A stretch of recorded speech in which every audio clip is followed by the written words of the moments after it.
people is not just walking up like they used to do in the past, walking out, shooting a man down or getting maybe 200 or 300 people carrying you out and lynching you, but it's in a more settled way. They can let you starve to death, not give you jobs. These are some of the things that's happening right now in Mississippi. See, Mississippi is not actually Mississippi's problem. Mississippi is America's problem. Because if America wanted to do something about what has been going on in Mississippi, it could have stopped by now. It wouldn't have been in the past few years between 40 and 50 churches bombed and burned. You see, and this lead me to say, all of the burning and bombing that was done to us and the houses, nobody never said too much about that, and nothing was done. But let something be burned, by a black man, and then, my God, you see, the flag is drenched with our blood. Because, you see, so many of our ancestors was killed because we have never accepted slavery. We had to live on it, but we've never wanted it. So we know that this flag is drenched with our blood.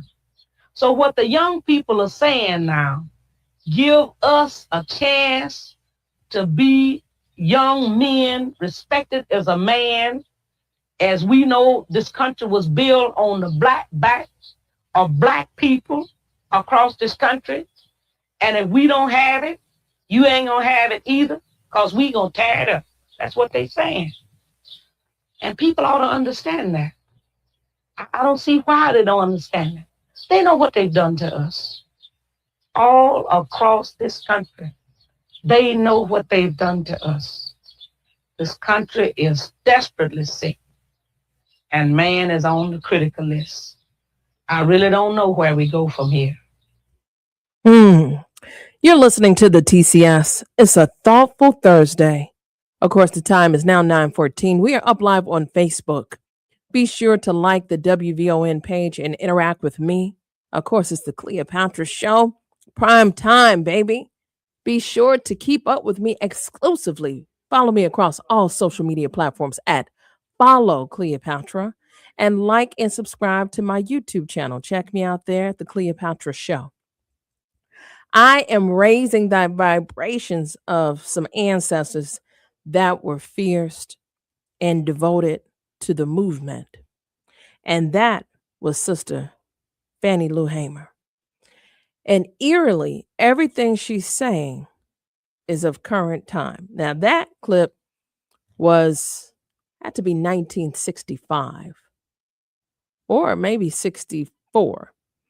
Either way, 60 years ago, after her infamous fight and plight and the continuation of freedom for Mississippi in her run for the United States Congress. But she said the flag is drenched in our blood. She talked about the lynching and the bombings, and if the shoe was on the other foot, my God. Now, unfortunately, our phone lines are still down, but you know how you can reach me. Jump in that chat, interact with me. I'll be sure to talk back with you, because summer school is school, and we still gonna have a fire show. We some trendsetters over here at the TCS. And I know you all are keeping up with us. So this ancestor that I'm rocking across my chest, of course, is the late, great Reverend Jesse Lewis Jackson Sr. So I'm really feeling it. And then we're going to clock that T later for another ancestor, and that's Ida B. Wells and the Red Record. We're going to keep up the momentum, because today we're having a heavy conversation on a thoughtful Thursday about lynchings in America. It is 2026. And Fannie Lou Hamer is asking 60 plus years ago, what you want, America? You can make this stop if you wanted to. And yet we are still begging the question, for Black folks under the sound of my voice surviving America, how you doing? How you feeling? Do you feel safe? What does that look like for you? I have young folks swinging from trees. I got some strange fruit just popping up exclusively in the heart of Mississippi, but it's not just exclusive to Mississippi. In fact, I stumbled across a Caucasian teacher in a class in Florida stringing up a black baby doll for a 6th grade class. And her proclamation is that it's art. America has some contagion running around here, and it's not just the measles. Thank you so much, Robert F. Kennedy Jr., the uncooked bacon that addresses the nation. The contagion is systemically structured and rooted in racism. And the fact that you would feed it to the children means to me that you're even sicker and more wicked than I could even imagine. So we're going to talk about this strange fruit.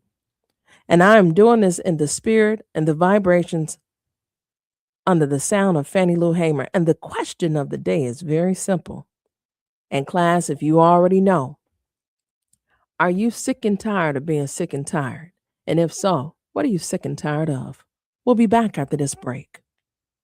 More from Cleopatra coming up next on the Talk of Chicago, 1690 WVON. What if you could have the most reliable fiber-powered Wi-Fi? And get this, what if you could keep it at the same price for 5 years guaranteed? Now through August 24th, new Xfinity customers can get our best price on gig Wi-Fi this summer before it disappears. Just $50 a month for 5 years. No annual contracts, no hidden fees, and our best equipment included. Plus, get online in minutes with same-day Wi-Fi. It's Wi-Fi that finds and fixes problems before you even notice them, like super intelligent Wi-Fi with a 6th sense. Plus, it keeps you protected from online threats and get Peacock Premium included for 2 years. Lock in your price and unlock the possibilities. Get it now at Xfinity.com. Xfinity. Imagine that. Restrictions apply. Requires paperless billing and autopay with stored bank account. Taxes and fees extra. Speeds vary. Use of fiber coaxial cable. Learn more at Xfinity.com/same-day Wi-Fi.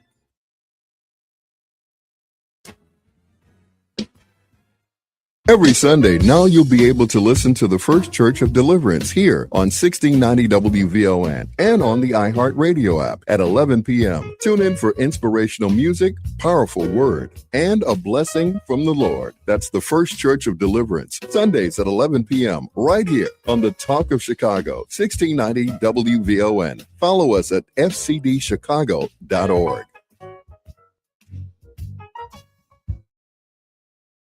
Tuned in to your favorite WVON personalities on Facebook Live? Don't just watch, like it, love it, share it. Every click helps us grow the conversation and keep the community strong. So remember, like it, love it, share it, Chicago. Rent a boat, bring your own, or fish from shore. The Forest Preserves of Cook County has more than 40 fishing sites across Cook County. This message brought to you by the Forest Preserves of Cook County. Visit fpdcc.com to explore the forest preserves. WVON traffic and weather now. Just checking back in along the inbound side of the Bishop Ford. Apparently that disabled vehicle at Cottage is still blocking the right lane there. Luckily not affecting your travel time. Traffic has tapered back quite a bit.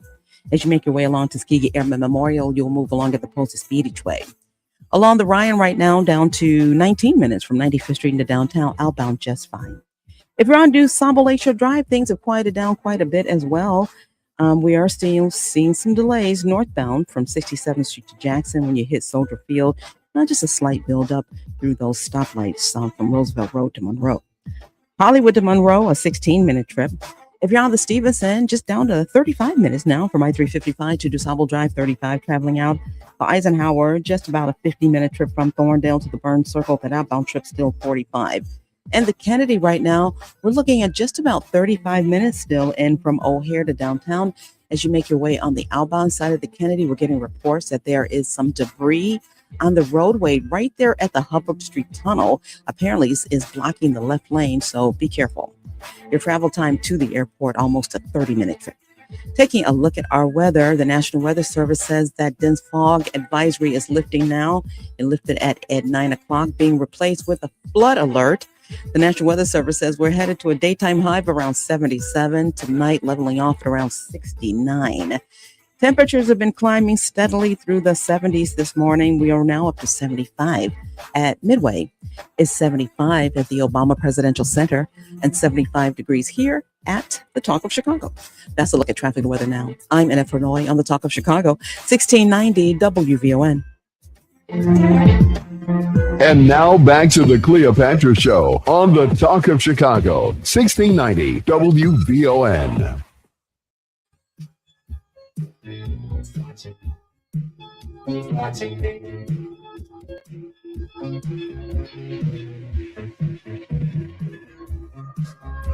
And we are back. The time is 9:23. It's a thoughtful Thursday on the Cleopatra Show. And listen, guys, unfortunately, our phone lines are still down, but you can interact with me. That's right. Talk back to me. Drop it in the chat. Share it with the church.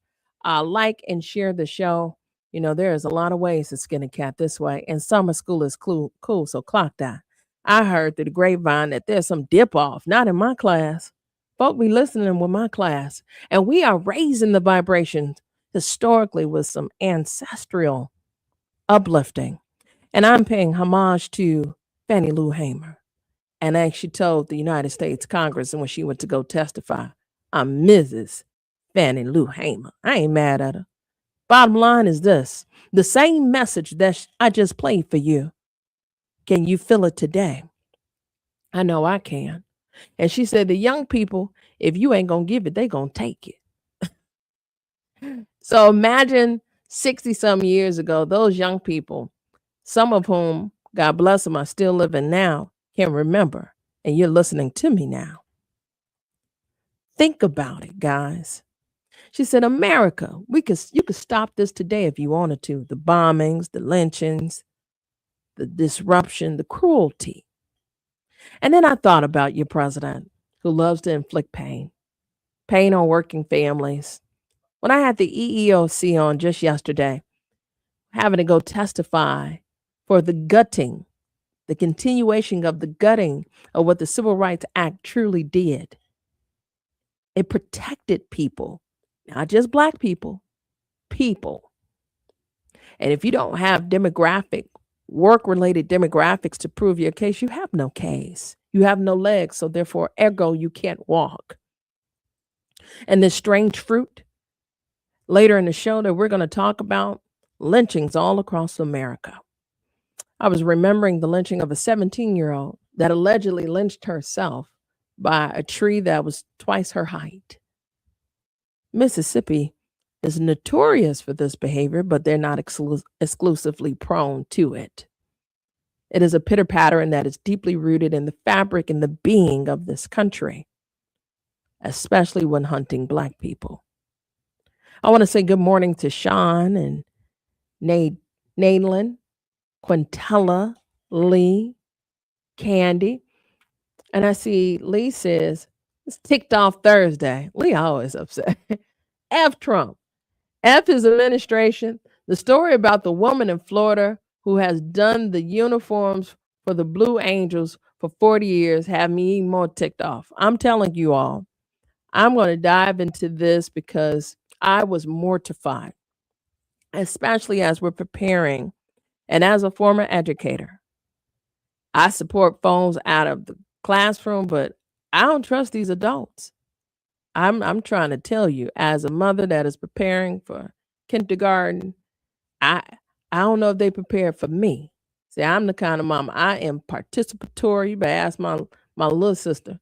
I went on field trips. My mama went actively with me. You know, I'm hands-on.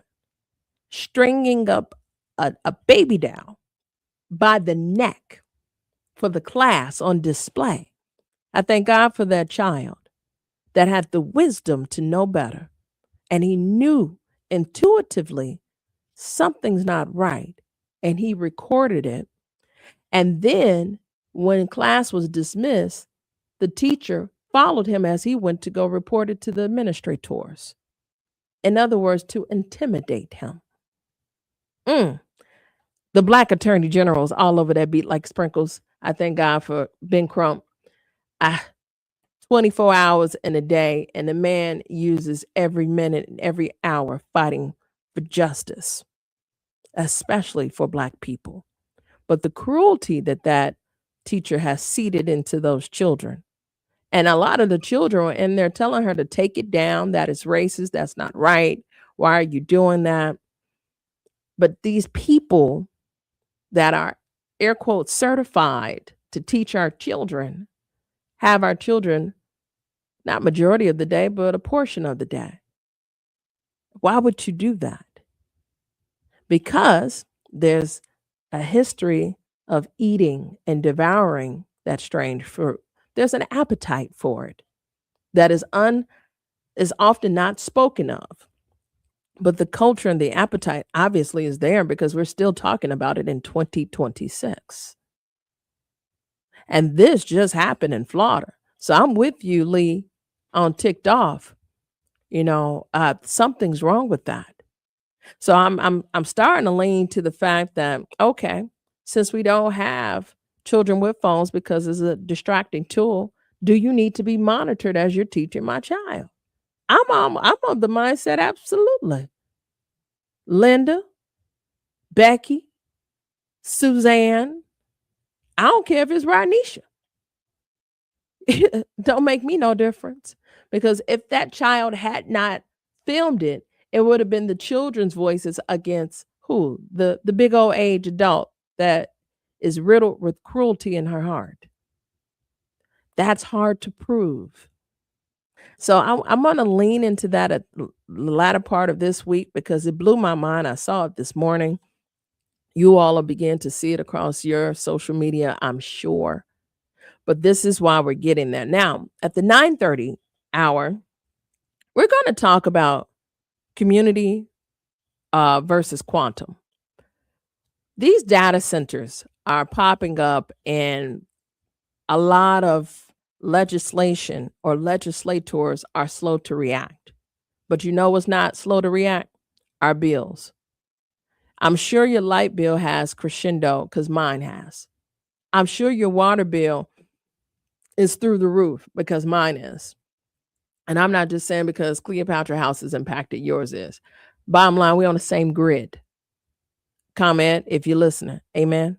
But and ultimately, these quantum data centers are exorbitantly utilizing our resources, and they're transferring the burden onto the consumer. That's us. And with that, what has happened is legislation has not caught up with impact.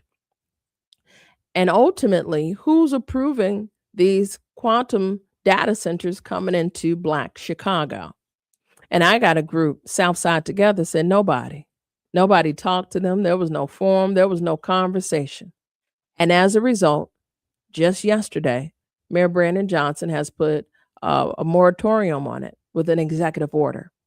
We're going to talk to Southside Together to get a thorough understanding. And I've been covering this exclusively. Sonia and I have definitely been all over this because there is a total rebuke in rural America where they're getting back water, brown water, feces, all type of backwash in the back values of America. But up here in the urban major cities, we're getting high prices. And what are you getting in return? Oh, yeah, that AI agenda your colleague like to send because they don't know how to do anything outside of ChatGPT. Let me tell you something. Every time you use ChatGPT, you are expending resources, environmental resources that we cannot get back. So either you flex a brain muscle or you tone down the usage because we are transferring the debt onto working families that are not surviving in Trump's America. We'll be back after this break.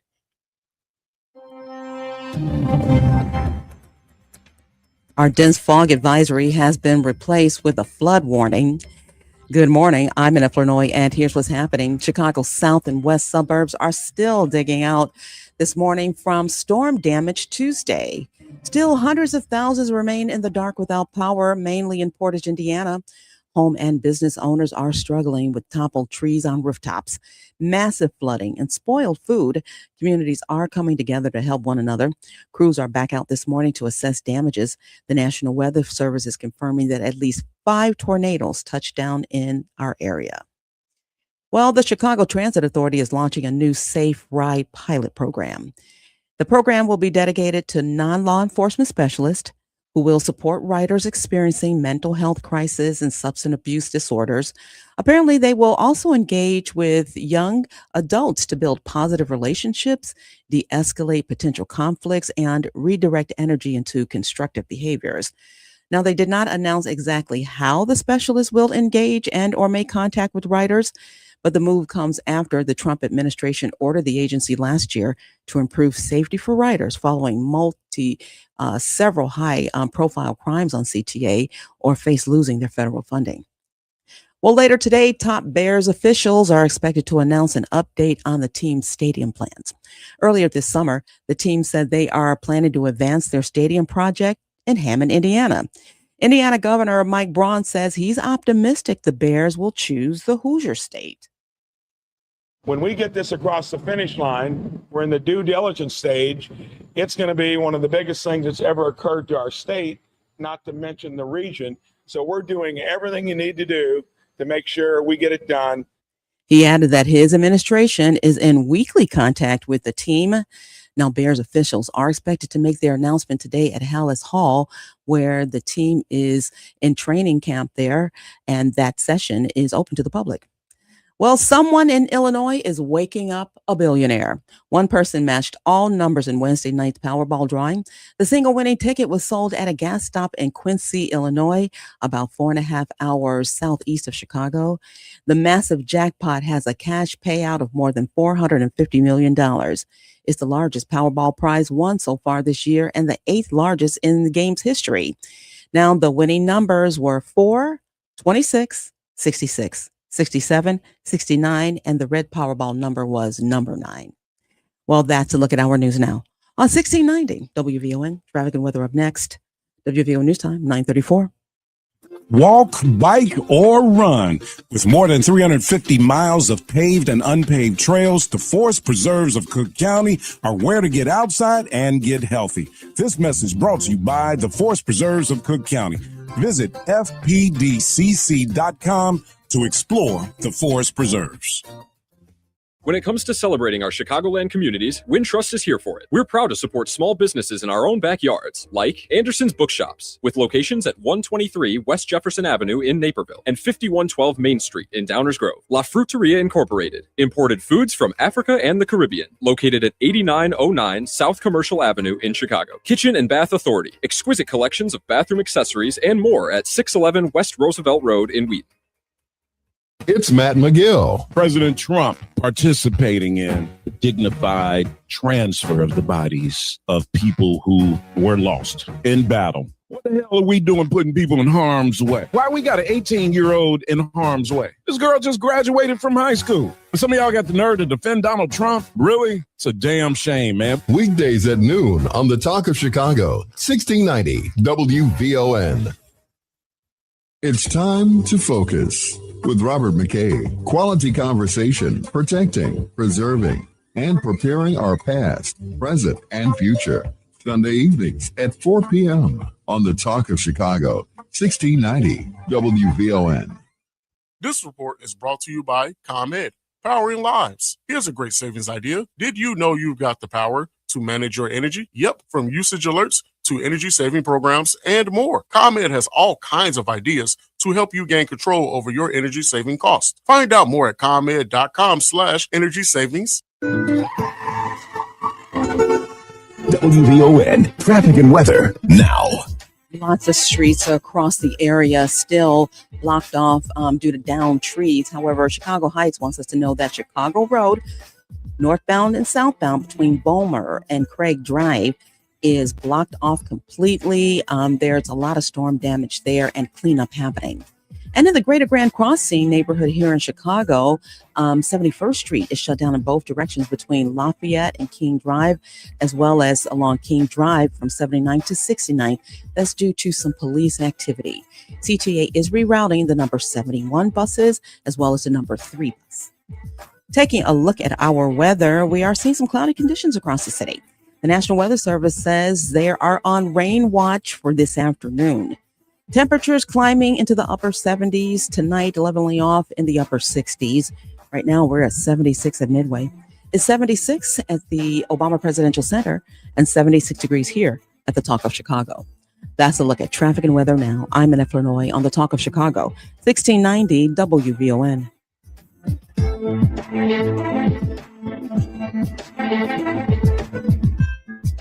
And now back to the Cleopatra Show on the Talk of Chicago, 1690 WVON.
And we are back. It's a Thoughtful Thursday on the Cleopatra Show. And of course, the time is 9:39. Ooh, 39 and fine. I've been 39 and fine for about half of a year.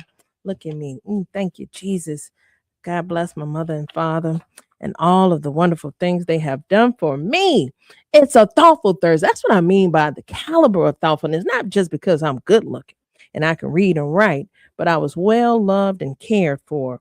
And I liken to consider myself to be a contributor in the society that we live in. And this platform enables us to magnify the good things that we do, not only in Black Chicago, but around the world.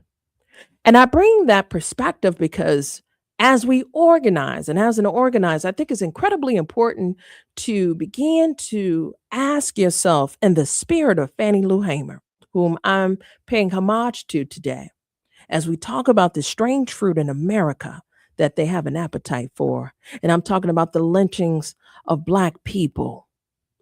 That strange fruit. I don't know what inspired them to have the taste, but genetically, they just can't let it go. It's encrypted, but only they can stop it. And Fannie Lou Hamer said that 60 plus years ago. So I've asked the listening audience, and I beg the question of the day to be this: are you sick and tired of being sick and tired? And if so, what are you sick and tired of? So here it is. We have these data centers that are popping up nationally. And of course, who's slow at the draw is legislators.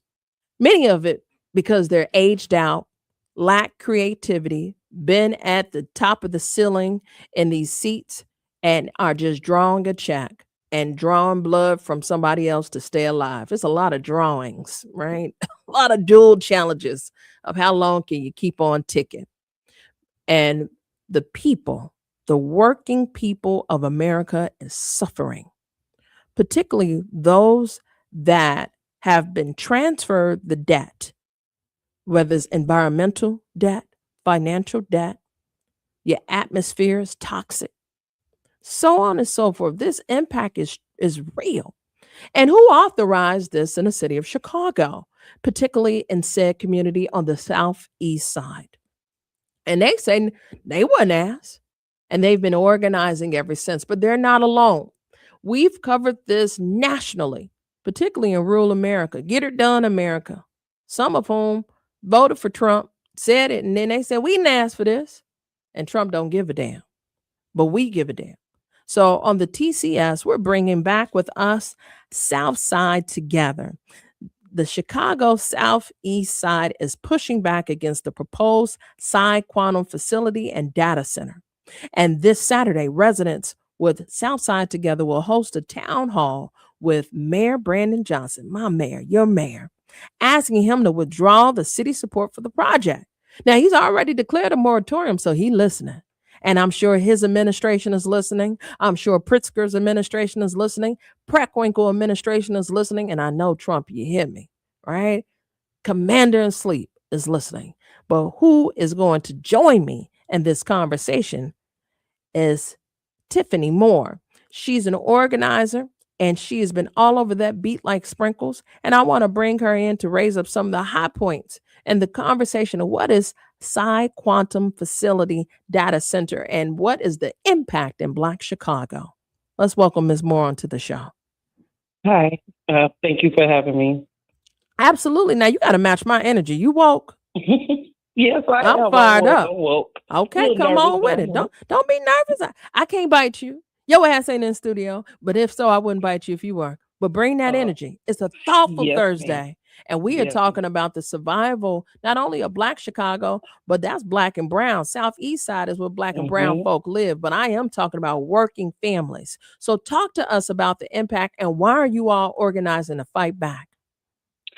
Yes, thank you. We're fighting back because our water bills are going up. Our electric bills are going up. The air quality is not good right now.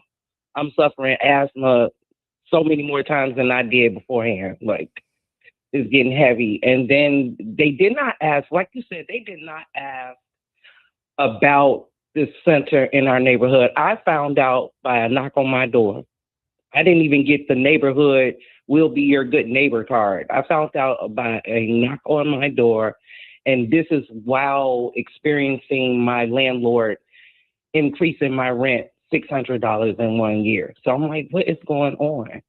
And I got the knock from Southside Together, and they talked to us about the Quantum Center, and I've been on board ever since. So they picked you up along the way. And you know, bottom line is, I want to talk about what this data center means. So sometimes I get frustrated for the growth of AI and the Chat GPT users. I don't think they understand the ingenuity of where that energy is drawn from. So can you please connect the dots so folks don't think I'm just coming for them because they refuse to think and learn how to write with integrity anymore? So yes, the data center, as far as the AI, yes, every time you do a search, every time, you can't even cut it off on Google because I tried. That AI is pulling energy. They have to keep the data centers cool. So they're going to use the lake water and dump it when they have to, that hot water into our lake, our drinking water. And it's not really only about the AI. These are like, this is to support military tech as well. We need to understand that. It's not just about AI. No, I think the bottom line is that it is outpacing those that are put in place to protect space. And I'm talking about societal spaces where we have shared and communal living for the best interests of people. And like you said, from an environmental standpoint, the impact of the quality of air, right, which is hazardous to your breathing, which is triggering your asthmatic reaction, right? So the impact financially, transferring the debt. We're in a moment in time where CEOs have made the most they've ever made off the backs of working people that work for them, right? Exponentially, the price hikes from Commonwealth Edison has been at the point of almost 5 to 6 times. And we've covered that exclusively. At some point, how do we fight back, particularly in a 4-season environment? We're in the mighty Midwest. So in the summers, we're trying to cool our homes. In the winters, we're trying to heat our homes. And I'm reading nationwide where folks are without either opportunity because they no longer can afford that, plus having been put off health coverage, having been put off supplemental nutritional assistance programming, trying to work 2 and 3 jobs to balance life. The cruelty is crushing. So who heads Psi Quantum Data Center facility? Who's the head of it? So it's Psi Quantum. I know that they are because I'm learning I'm going to be honest, I'm learning along the way. Psi Quantum is like the main resident or tenant for this particular project. And they're looking to build America's largest computer right here on the southeast side of Chicago at Steelworks. So that's what I do. And who authorized this? How do I mean, I know the answer, but I want you to walk the listening audience. When we see buildings, sometimes this is Black Chicago, like, oh, look, they building something. Yeah. And it drives me up a wall because it begs the question, who is that? And whether or not you had an opportunity to participate in its conception, let alone its inception. So from conception to inception, now we're at the point of inception, like you just gonna have to accept this. But the point is, who authorized this and how did this come to be? So JP Pritzker, this is his project. This is his thing. I read somewhere that he's looking to make Chicago like the next Silicon Valley. So he's very excited about this, along with my alderman and 7th Ward alderman. This is their project. And, we're going to talk about the environmental part of it. And the AI is bigger than that, and it's upsetting. So it's not just JP Pritzker wants an AI center here over on the southeast of Chicago. We know that this thing is hit nationally, all in the rural areas, farm areas. Yes, people light bills are going up, water bills are going up, but it's AI and amongst other things and all of it. I know you're asking me who's heading this, but we know it's the politicians, and if you dig deeper, it's above them. All right, so that's the political side. When we come back, and I thank you for that. So from a governor's desk, we have some ownership, and then from the municipal side, we have the ward in which it is in and who's in charge of that. Because bottom line, guys, our mayor, your mayor, Mayor Brandon Johnson, is the presiding president over a body of 50 alders. But the alders' responsibilities are likened to many mayors. So they have a portfolio. And in that portfolio, it is assets. And of that asset in the 7th Ward was this site. And that site became a site of interest. And from there, it became a conversation. So that's that concept. And of that concept, you have to actualize. But before you even created the concept, did the alder come to the 7th Ward? Do you live in the 7th Ward? I live in the 10th Ward, actually. Okay, and I called I called the office to find out what was the meetings. And the young lady that answered the phone was like, oh, there were meetings, and I didn't receive So one. then here's the deal. Further is the wonk in me, the political wonk. If there were meetings, then there are public notices, and that public notice can be looked at and the city council's website, the city of Chicago, and it is recorded by Ana Valencia, our city clerk. So there are records of meetings. Not only will there had to have been a public notice, but it had to be a recording of who was in attendance and etc.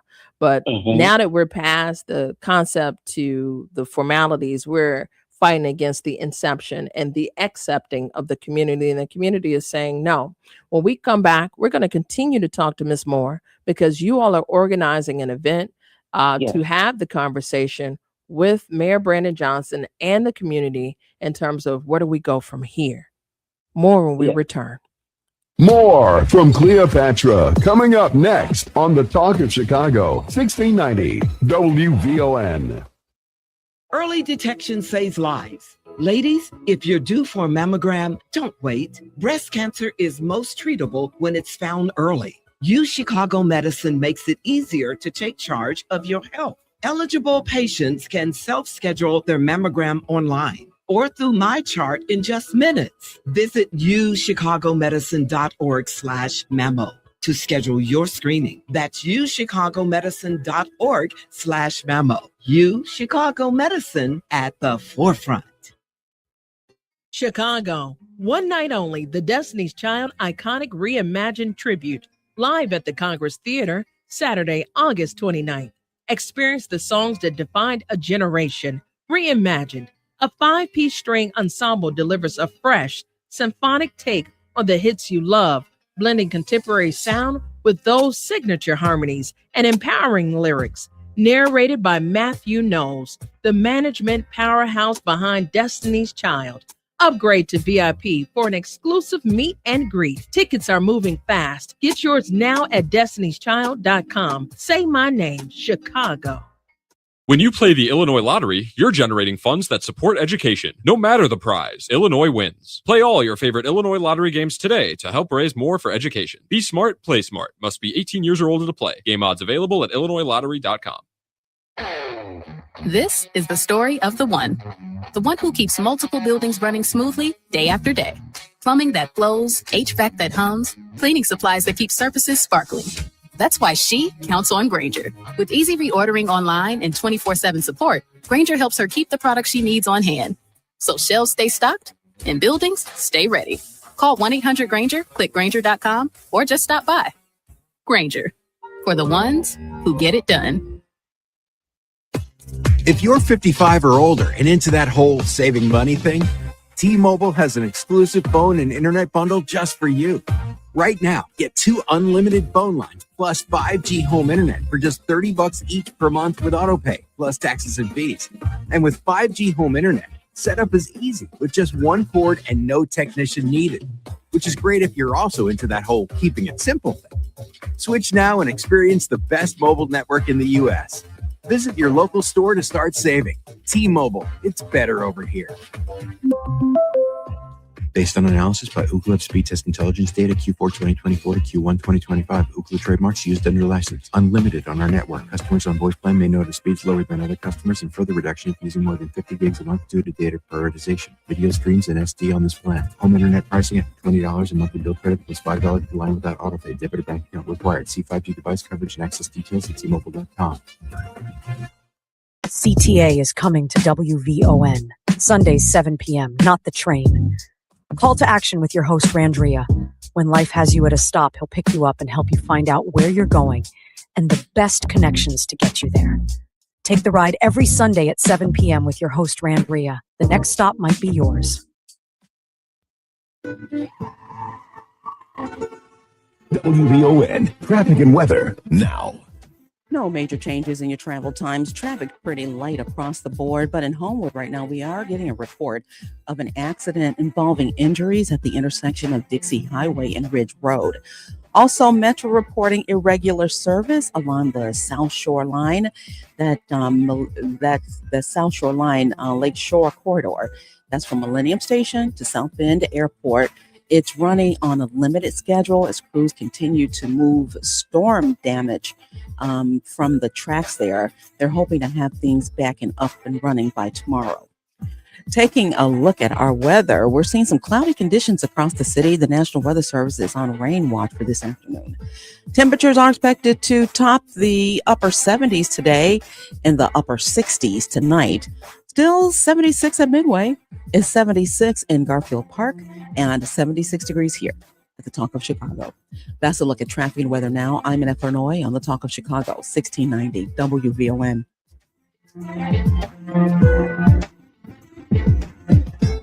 And now back to the Cleopatra Show on the Talk of Chicago, 1690 WVON.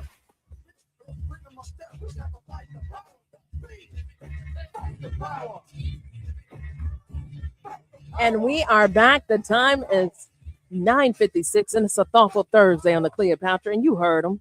Fight the power. And listen, guys, we have tried repeatedly to get an interview with the leadership of the Psi Quantum Facility and Data Center, and it just hasn't happened. So that's cool. I mean, they listening. I actually know who over there, so I could send them a clip need be, because, bottom line is, when you infiltrate a community, especially Black community. We've already been through that. The young folks got a song that say, "Take me through that." We've been through that, right? At some point, you got to stop the tactics of abuse. And I expect more from Governor Pritzker on down. That should have been, before you have a digging, that should have been a grandiose community conversation to indoctrinate folks in the vision and see whether or not they wanted to participate in the expectations and deliverables. And that did not happen. So I look forward to my super producer reaching out to Alderman Greg Mitchell, because I'm very interested in the thought processes of that. But meanwhile, back on the ranch, the Community Over Quantum Town Hall is happening this Saturday. Ms. Moore, tell us more about this. And you're with Southside Together. You're organizing around the pushback to not move further with development. Yes, and I'm very excited. This is a time where Brandon Johnson can stop this bill. Now, hold on. I got to ask you, Mayor Brandon Johnson, right? We're going to show him some respect. Mayor Brandon Johnson, my apologies. And I wasn't trying to disrespect, but Mayor Brandon Johnson can stop this bill. And I appreciate him coming out to give us a listen. We will be at Arnold Morella's 9000 South Exchange on Saturday. That's August 15th from 12 to 2 p.m. And go ahead. No, what I was going to say is it's open. Are you all extending invites? What does that look like? Yes, we want the community to come, especially our community neighbor friends. But we want everybody to come out support, because it's not just this neighborhood that will be affected, like you said, with the data centers, and they're popping up everywhere. And I am thankful for Mayor Brandon Johnson for signing that executive order, but we need more. We need this. We need Well, I mean, first of all, I need for the governor to be a part of this too. Yes. I mean, bottom line, Governor Pritzker, he's a part of the inception. So this is at 2 p.m. I actually may stop through. 12. It's at 12. Okay. From Yeah. noon to 2. So Black people, it started at 11:30. Yeah. Let me be clear, because by the time you done found a park and got to where you're going, cut that down a little bit, but by the time you found a park and got to where you're going, I need for you to be in your seats. I need butts and seats by noon. Now, as an organizer, I am just going to lay that out. But no, I look forward to actually hopefully being able to stop through there, because this is impacting over 200,000 households, and you're one of them. Yes. But I feel like I am too, because the transfer is I'm in the far south side. I'm not too far from the 10th ward. I'm in the 9th ward. And when I look at my light bill, I walk around quietly and ask who else moved here. And we don't have that much space. So if there's a family in the attic, you don't have to wait till we leave to cut on all my lights. But anyway, done so slick and so slow. Like I'm just really disgusted about everyone's behavior, from the governor. I appreciate the mayor, what he have done, but the people in the neighborhood, far as even Peter Chico, and I'm disgusted all the way around, because it seems like well, let me ask you: have you all invited Alderman Chico? We went to the city hall council meetings. Okay. Well, extend the invite. You should extend him an invite. Extend always. My mother says, always put it on. Extend an invite. Now, if he turns it down, I'm sure he'll have somebody in the room to report back. But extend an invite. Extend an invite to Alderman Greg Mitchell. Extend an invite to the desk of Cook County Board President Preckwinkle. Invite all of the folks that partake in our quality of life, to let them know that this is transforming, so you can synergize. You can't have a meeting if you didn't ask. That's true. All right, guys, listen. Southside Together is all over that beat like sprinkles, and the Community Over Quantum Town Hall transpires Saturday, August 15th from 11:30, because I need butts and seats by noon. And listen, it's at the Arnold Morales Academy, 9000 South Exchange Avenue, so on 90th and Exchange. So don't be confused by the 9,000. 90th and Exchange. It's been a pleasure to be with you, Ms. Moore. I thank you for all that you're doing, and I look forward to a report back. All right, guys, we're going to take a quick break. We'll be back. Cloudy and humid, going up to 77 on this Thursday, August 13th, 2026. I'm in Illinois, and in the headlines, dozens of Chicago aldermen are demanding that Bally's get back to work and resume full construction on its permanent casino development in River West. The company put a pause on construction after the city approved gaming terminals in certain bars.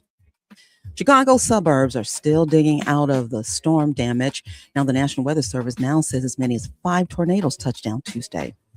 And someone in Illinois is waking up a billionaire. One person matched all the numbers in Wednesday's Powerball. National news from the Black Information Network is next on the iHeartRadio app and 1690 AM WVON, Berwyn, Chicago. It's 10:02.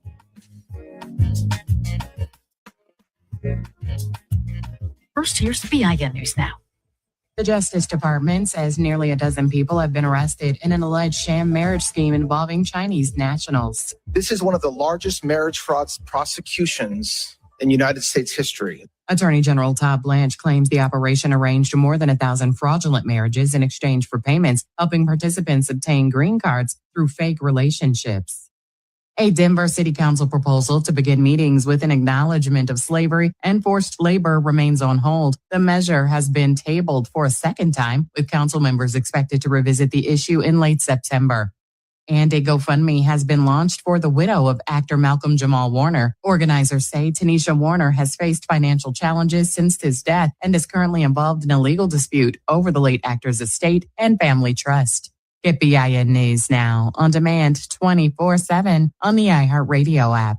Back to Terry McCready. A closer look at Black candidates taking center stage in governor races. State House Speaker Lisa Damith won the GOP primary in Minnesota. This is our opportunity to turn our state around finally, get us back on the right track, make us stronger and better, ending the fraud, accountability that starts at the very top. Damith defeated Trump-backed businessman Mike Lindell and will face Democratic Senator Amy Klobuchar in the general election. Meanwhile, moderate Black Democrat David Crowley defeated Democratic Socialist Francesca Hong. We may not agree on every policy. We may not use the same labels, but we all want safe communities, strong schools, affordable health care, good paying jobs, and a brighter future for all of our children. Crowley will take on Republican Tom Tifanity in November. Attorney General Todd Blanche is again making clear that the Justice Department's proposed anti-weaponization fund is dead. I thought it would be very fair for people that spent years in prison, people that were treated so badly, for in many cases, people that did absolutely nothing wrong. So I view that fund as a positive. All right, Blanche says he has rescinded the order creating the billion-dollar fund and insists no money was ever distributed.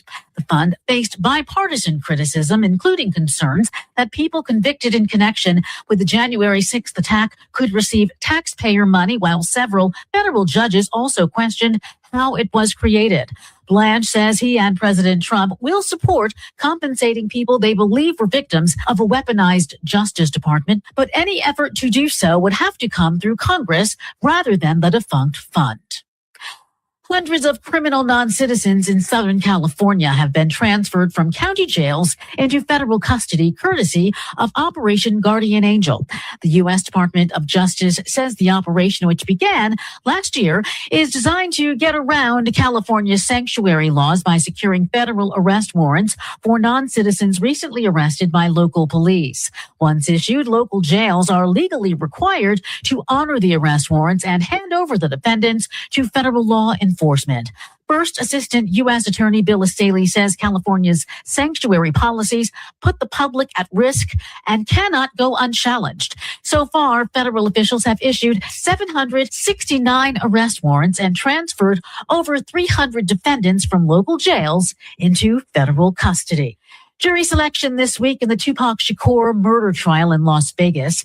Dwayne Davis is accused of orchestrating the 1996 murder and faces life behind bars without parole if convicted. More than 20 of the potential 75 jurors have already been excused. The process continues through tomorrow. Opening statements are expected on Monday. Stay informed, stay connected, and subscribe. Follow BIN News this hour wherever you get your podcasts. I'm Terry McCready for the Black Information Network.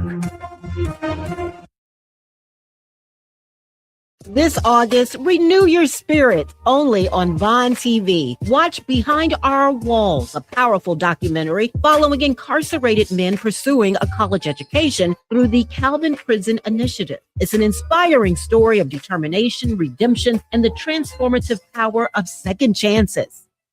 A lot of bad things that happen in prison.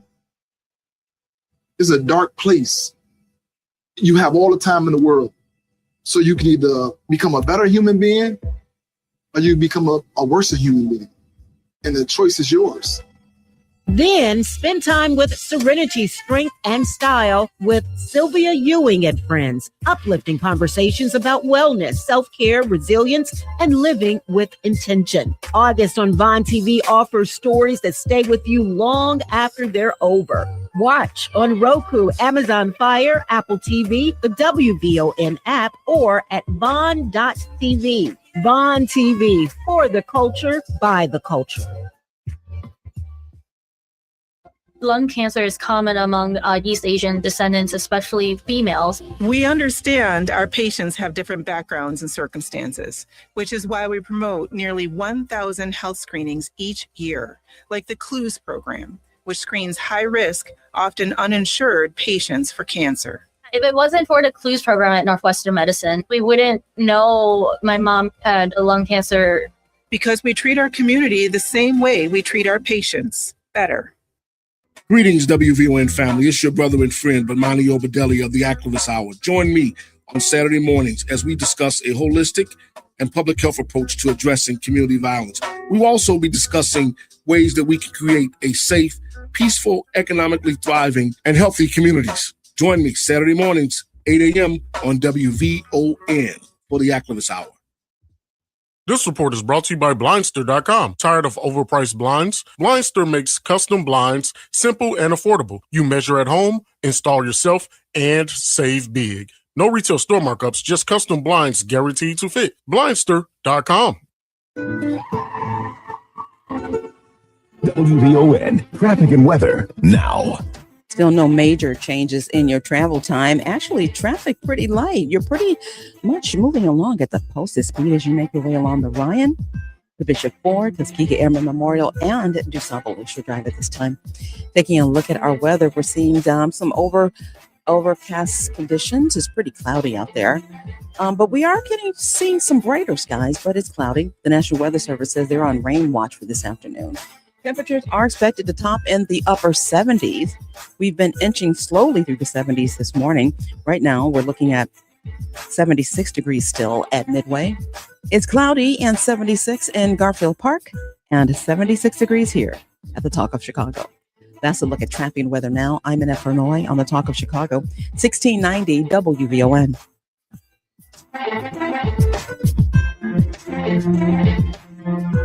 Live from the Xfinity Studios at WVON, it's the Cleopatra Show on Chicago's essential storyteller, 1690 WVON. Stand up for your right. Get up. Stand up for your right. Stand up. Don't give up the fight. Preacher man, don't tell me heaven is on the earth. I know you don't know. And we are back. The time is 10:10. It's a Thoughtful Thursday on the Cleopatra Show. And I want to thank Tiffany Moore with Southside Together for coming on to talk about quantum, community over quantum. You know, I want you all to think about how things come to be. I think folks are so excited, like, oh, this is going to think for me. Oh, this is going to type for me. Oh, this is going to, but where does the energy, where is the concept coming from, the actual usage? Where is it deriving from? I think folks are just so excited that they don't have to do anything for themselves anymore. Little do you know, the expense is coming off the backs of working families, off the sacrifice of your ability to breathe with decency and be environmentally just. At some point, yeah, we're going to have to live in the world of AI. We are. But I'll be damned if Mississippi, goddamn, if it devours me. Okay, I want you all to think in my Nina Simone voice. I'm going to keep bringing these ancestors up. I need you all to feel me. I'm about ready to throw a shoe if somebody else send me an AI chat GPT flyer. You know, you don't like yourself that much, or you just reinventing what Chicago looked like because you want me to come to some event. Damn, you can't write an agenda? Oh, I don't got that kind of time. No, you can't write an agenda, right? If I read another AI-driven article as a journalist, I'm about ready to slap somebody. Folk get put out of college for plagiarizing, and here you go writing without integrity, and then you tramp stamping your name on it. And meanwhile, you consume thousands of gallons of water just to do it. And around the world, particularly in the motherland, children are dying. They wish they did have a fresh pail of water. There's no USAID anymore, and no resources. The richest men in the world are the cruelest, and they rip that away. And here you go, the lowest man on the totem pole, expending the resources because it's at your fingertip, because you're too ignorant to understand the abuse of the resource, which is the most valuable. I may not live in my lifetime to see this water fight, but my sons will. And the most valuable asset in the world, it's not gold, and you can look at the minerals, it's water. Absolutely, WATER, water. And where you are adjacent to bodies of fresh water is going to be life or death. Believe you me. And here you go. Here y'all go. Oh, girl, let me ask ChatGPT what I should wear today. Let me get me a ChatGPT boyfriend. Just stupid stuff. I'm at a point where I just tell myself, be quiet, Cleopatra. Don't say nothing, right? Because the environmental thug in me be ready to box. You have no idea the harm that it's causing. And some of you all don't care and don't want to know because selfishly, you think it's to your advantage, only in that slither of that moment. But the gravity and the impact of what you're doing is for a lifetime. So I will continue to unpack this because this Psi Quantum Facility and Data Center, in my Ricky Ricardo voice, another ancestor, they got some splaining to do. So does your governor. Come sit in this hot box seat. These are the type of questions. Did you even ask the community of Chicago? No, you so busy wanting to check something off a piece of paper to say, I got the largest something, something, something, and a ribbon cutting, and ta-da. You don't live nowhere on this side of town. Ta-da on my ass. Life is hard on the southeast side. Life is hard on the far south side. Hard. All the way enunciated. Working with my baby just the other day on phonics. Hard. You don't live nowhere over here. More than half the candidates proclaim that they're running for mayor don't live nowhere where life is hard. You miss me with it. Stop it. So I really, really, for those that see me with the Ray-Bans that I took out my husband's car, because I was like, oh, my outfit fly. Let me be clear. That environmental thug that's in me, I am fighting for my children's children. And they deserve to live. And live free and be Black and bask in it. And not have a hard life because we've been reckless with the resources at our disposal. So that's what this lesson is. So if I was to drive it home and the professorial hat that you all have bestowed upon me, I want you all to start to think and beg the question, when you see people playing around and, oh girl, let me do this and oh, let me get me I literally, folks are getting Chat GPT, AI boyfriends, and all this silliness. Loneliness is something. I actually want to do a segment on that. I get it. Then again, I don't. I do have a spouse. But loneliness is driving folks to just squander. And we're all paying the price. Get lonely and read a book. That's okay. Get lost. Go in a program. Go walk the lake. Go actually interact with human beings. There's so much to do. So I want us to really consider this town hall. If you are curious to learn more, because it's not just impacting the Southeast side. I'm telling you, this is impacting Chicago and Illinois, and particularly the Midwest. It's going to be huge. And the authorization came at the cost and the expense of Black people that were not even engaged, let alone asked. That's a problem. But that is a behavioral problem that is not exclusive to this region or these wards. It has been an activity that is exclusively found in America.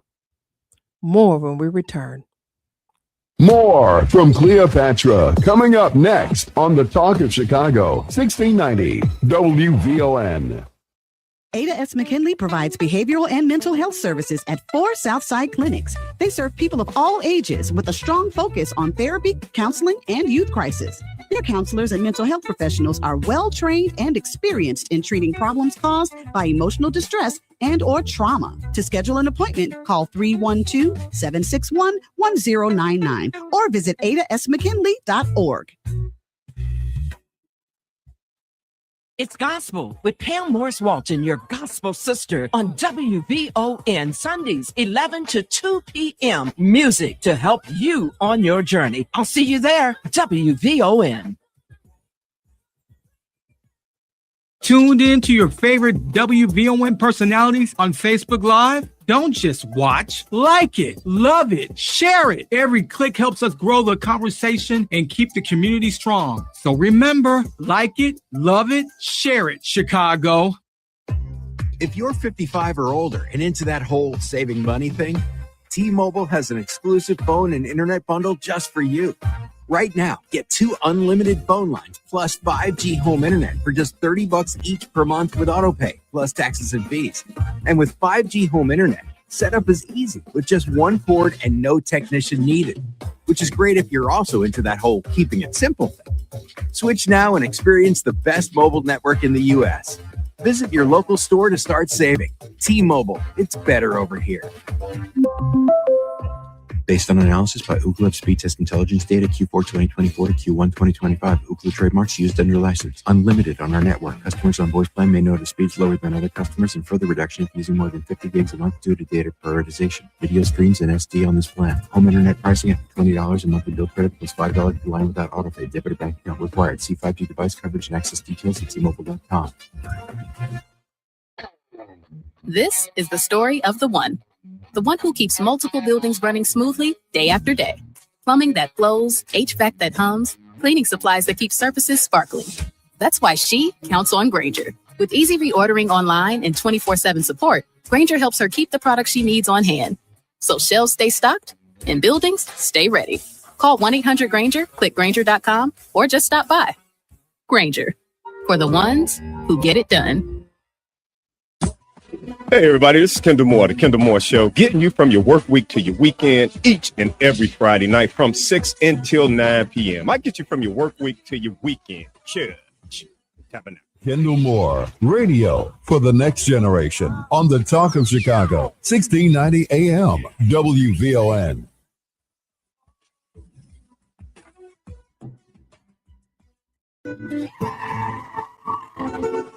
WVON, traffic and weather now. Still light traffic across the board, no major delays to report, but we have been keeping an eye on the Greater Grand Crossing neighborhood along King Drive and 71st Street, where streets were shut down because of police activity. Well, word is now that those streets have reopened. So King Drive is open again from 79th to 69th. 71st has reopened from Lafayette to King Drive at this time. So taking a look at our weather, though, we are looking at cloudy conditions this morning. The National Weather Service once again on rain watch for rain possibly this afternoon. Temperatures still in the mid 70s. Right now, we are looking at just about 77 degrees now. At Midway, cloudy and 77 in Garfield Park and 77 degrees here at the Talk of Chicago. That's a look at traffic and weather now. I'm in Illinois on the Talk of Chicago, 1690 WVON.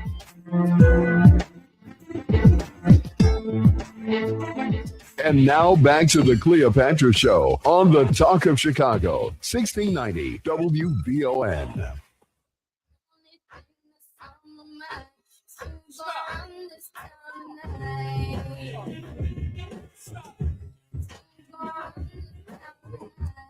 Who's running this town is our mayor, your mayor, Mayor Brandon Johnson. And I thank God for him because some folks think he got a job. Mayor Johnson cracked up laughing. I said, what time you punch out? For any candidate that continues to say that is a job, I want you all to think about that. That's not a job, man. That is a calling because you are on call, bruh, 24/7. So if you running and you think you about to punch a clock, you can't be the one. Because that is a 24/7, unless you don't plan on being like the actual presiding president and your deputy is going to run this town tonight. And that ain't going to ride. I want to jump in the chat. And I thank God that you all are responding. As we were talking about Psi Quantum Facility and data centers, and the gift that keeps on grifting. I really do hope the administrations are listening. I got a couple texts already. I ain't scared. You know why? I'm a free Black woman. Just bottom line. I mean, what can you do to somebody? What this young folks? I'm gonna come back to that song. Take me through that. Having survived Chicago and under the tutelage of my parents, what more can you do? The seed was strong. And I'm talking about my mother's seed. So we already been through that. What more can you do? You want to question your ability, Black America? Understand the anointment that is on you is battle tested. So if you can't speak freely, stop selling yourself short. Now, Robin McPherson said, Fannie Lou Hamer, my most respected person in the civil rights movement. I speak her spirit any chance I get to many. I love her and what she stood for, and her personal journey was just amazing, right? Very wise. I've been paying homage to Fannie Lou Hamer as we prepare for this next segment. It's a thoughtful Thursday on the TCS in all seriousness. And there's some strange fruit across the country that clearly is appetizing. Somebody must like it because it's 2026. And in the clip that I played of our ancestor more than 60 years ago, she spoke of the same things that are happening now. And she said something exclusively interesting. She said the young people are rising up. And if they can't get it, they're going to take it. That was then. And she was begging the question. So in my Fannie Lou Hamer voice, are you sick and tired of being sick and tired? And if so, what are you sick and tired of? I had that segment just a while ago because I'm sick and tired of folk just doing anything in our community. But you represent the community. And you ain't even got the decency to indoctrinate, to welcome them into the conversation. You don't think they got enough sense to even sit down and say, hey, what is this? And you educate them on their choice. You just say, here, A is poison, B is poison. Which poison you want? What Mississippi, goddamn. Like it is 2026. You would never show up. Let me be very clear.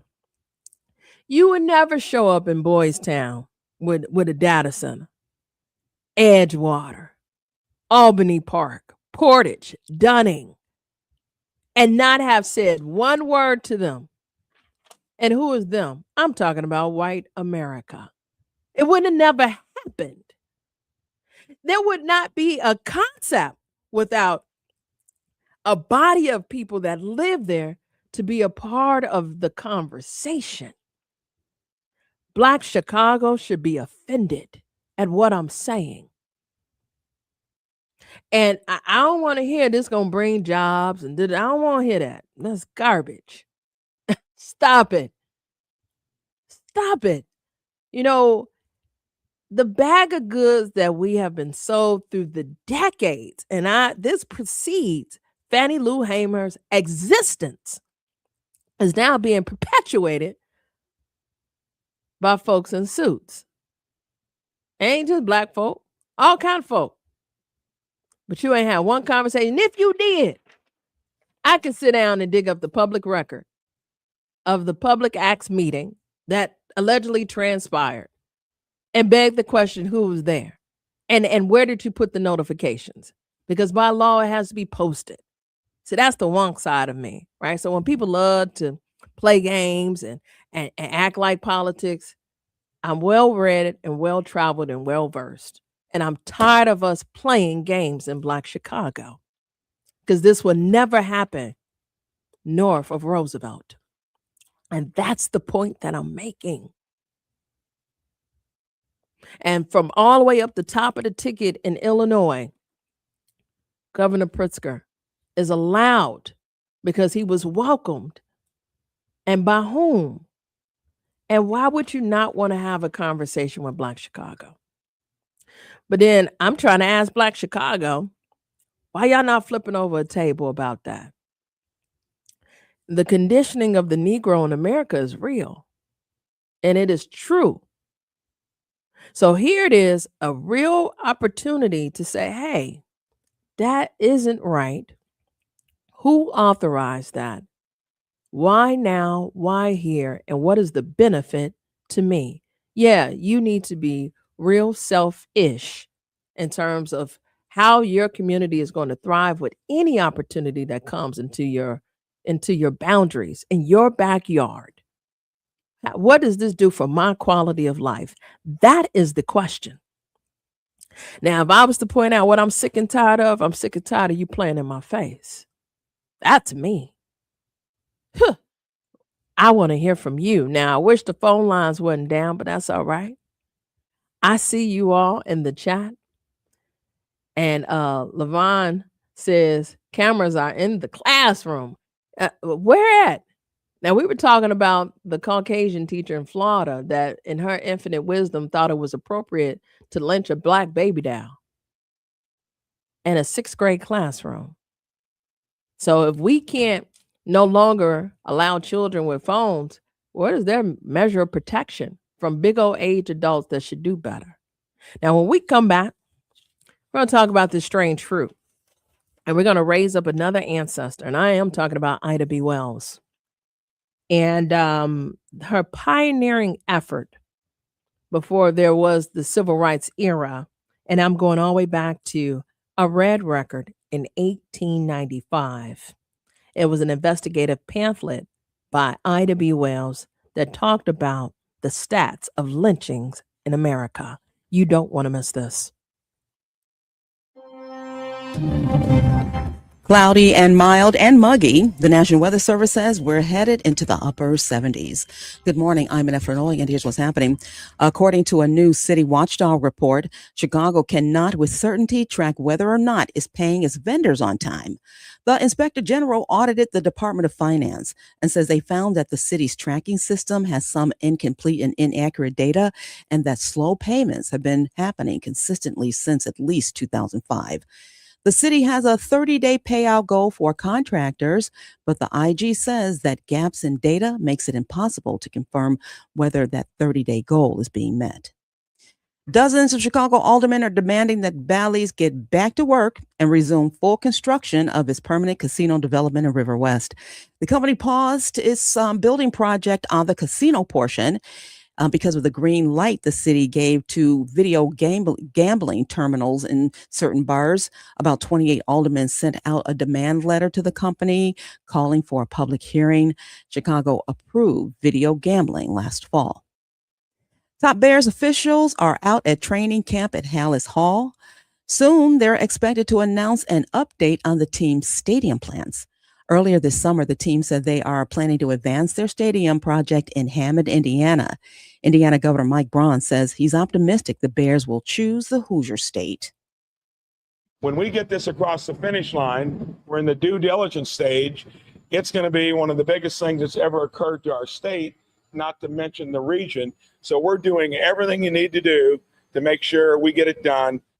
He added that his administration is in weekly contact with the team and says that there's been some soil testing happening. Well, the annual Illinois State Fair kicks off today in Springfield. Governor Pritzker and other officials unveiled the treasured butter cow yesterday in the dairy building on the fairgrounds. This butter cow is, well, the unveiling is, of course, a perfect way to lead us into this state fair. But it's also a symbol of so much about Illinois' agriculture economy. Now, there's some big names hitting the main fairground stage, including Matchbox 20, Ziggy Marley, and Wiz Khalifa. This theme celebrates the 100th anniversary of Route 66. The fair runs through August 23rd. Children 12 and under get in free, and there are discount days for veterans, first responders, healthcare workers, and seniors. Well, that's a look at our news now on 1690 WVON. Traffic and weather up next. WVON News Time, 10:33.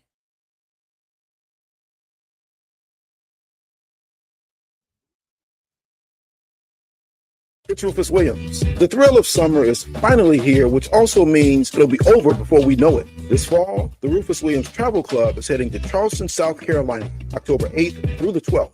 Join me as we experience the beauty, the brilliance, and the culture of one of America's most captivating cities. We'll enjoy the charm of the Lowcountry, breathtaking scenery, incredible cuisine, and the rich African-American history of Charleston. There will also be a few special surprises designed just for our group. So whether you're traveling alone, with family, or with friends, you'll be welcomed into an unforgettable experience filled with great people and great memories. Space is limited, and the best rates are right now. Simply go to WVON.com, click on the Rufus Williams Travel Club banner, and reserve your space. Advantage International is the official travel partner of the Rufus Williams Travel Club. Charleston, South Carolina, October 8th through the 12th. Travel with people, travel with purpose, travel with us.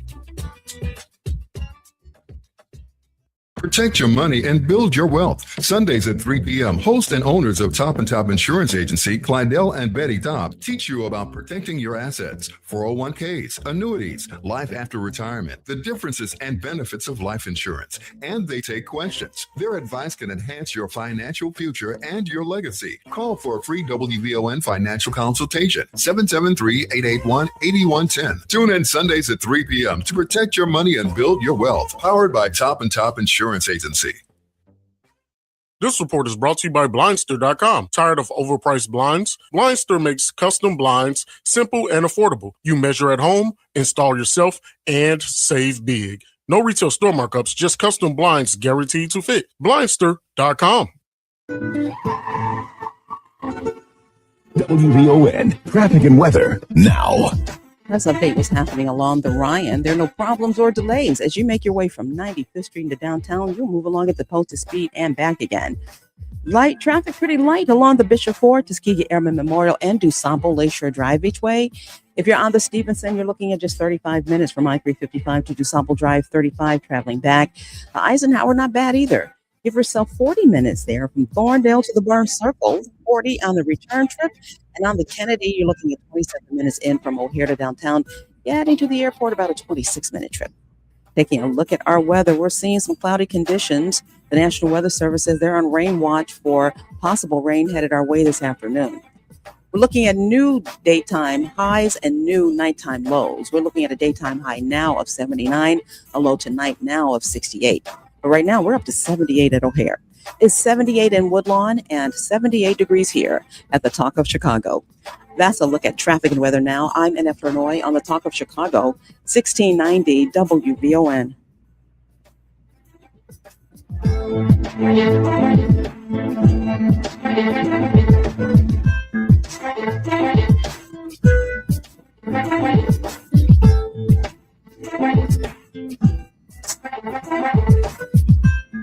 And now back to the Cleopatra Show on the Talk of Chicago, 1690 WVON.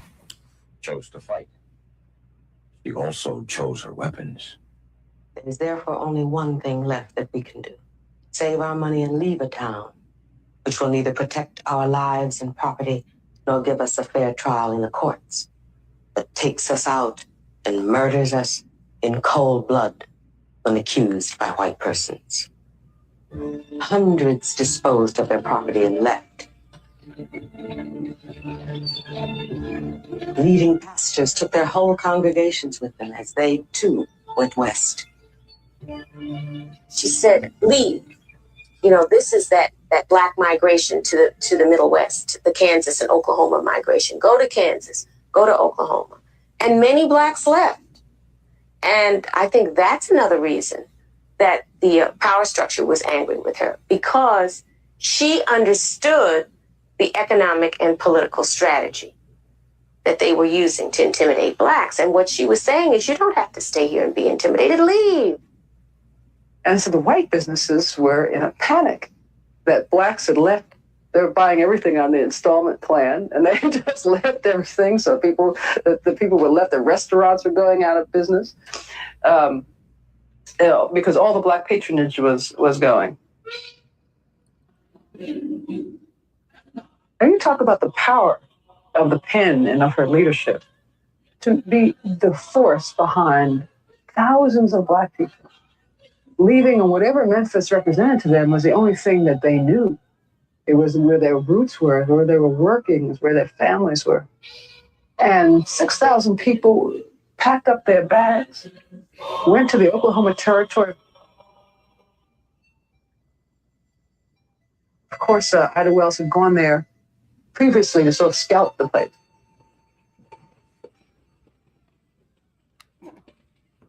To get black people to leave everything and go to a place that's unknown. They don't know anything that's out there. The weather is different. The circumstances are different. The towns are, many of them yet to be established. And she did that when she was just a young woman. Among those who remained in Memphis, Wells helped to organize a boycott aimed at the newly installed trolley system. 6 weeks after the lynching of Thomas Moss and his partners, the superintendent and treasurer of the City Railroad Company came into the office of the Free Speech and asked us to use our influence with the colored people to get them to ride on the streetcars again. When I asked why they came to us, the reply was that colored people had been their best patrons and that there had been a marked falling off of their patronage. I asked them what they thought was the cause. They said they didn't know. They had heard Negroes were afraid of electricity. When they left the office, I wrote this interview for the Free Speech and told the people to keep up the good work and to keep on staying off the car. She moved to a strategy of organizing.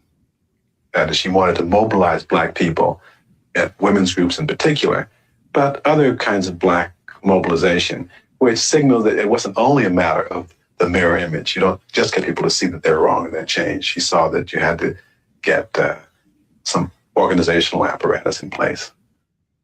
And we are back, guys. The time is 10:41. It's a thoughtful Thursday on the Cleopatra Show. Now, we opened up paying homage to Mrs. Fannie Lou Hamer. And I beg the question, are you sick and tired of being sick and tired? And if so, what are you sick and tired of?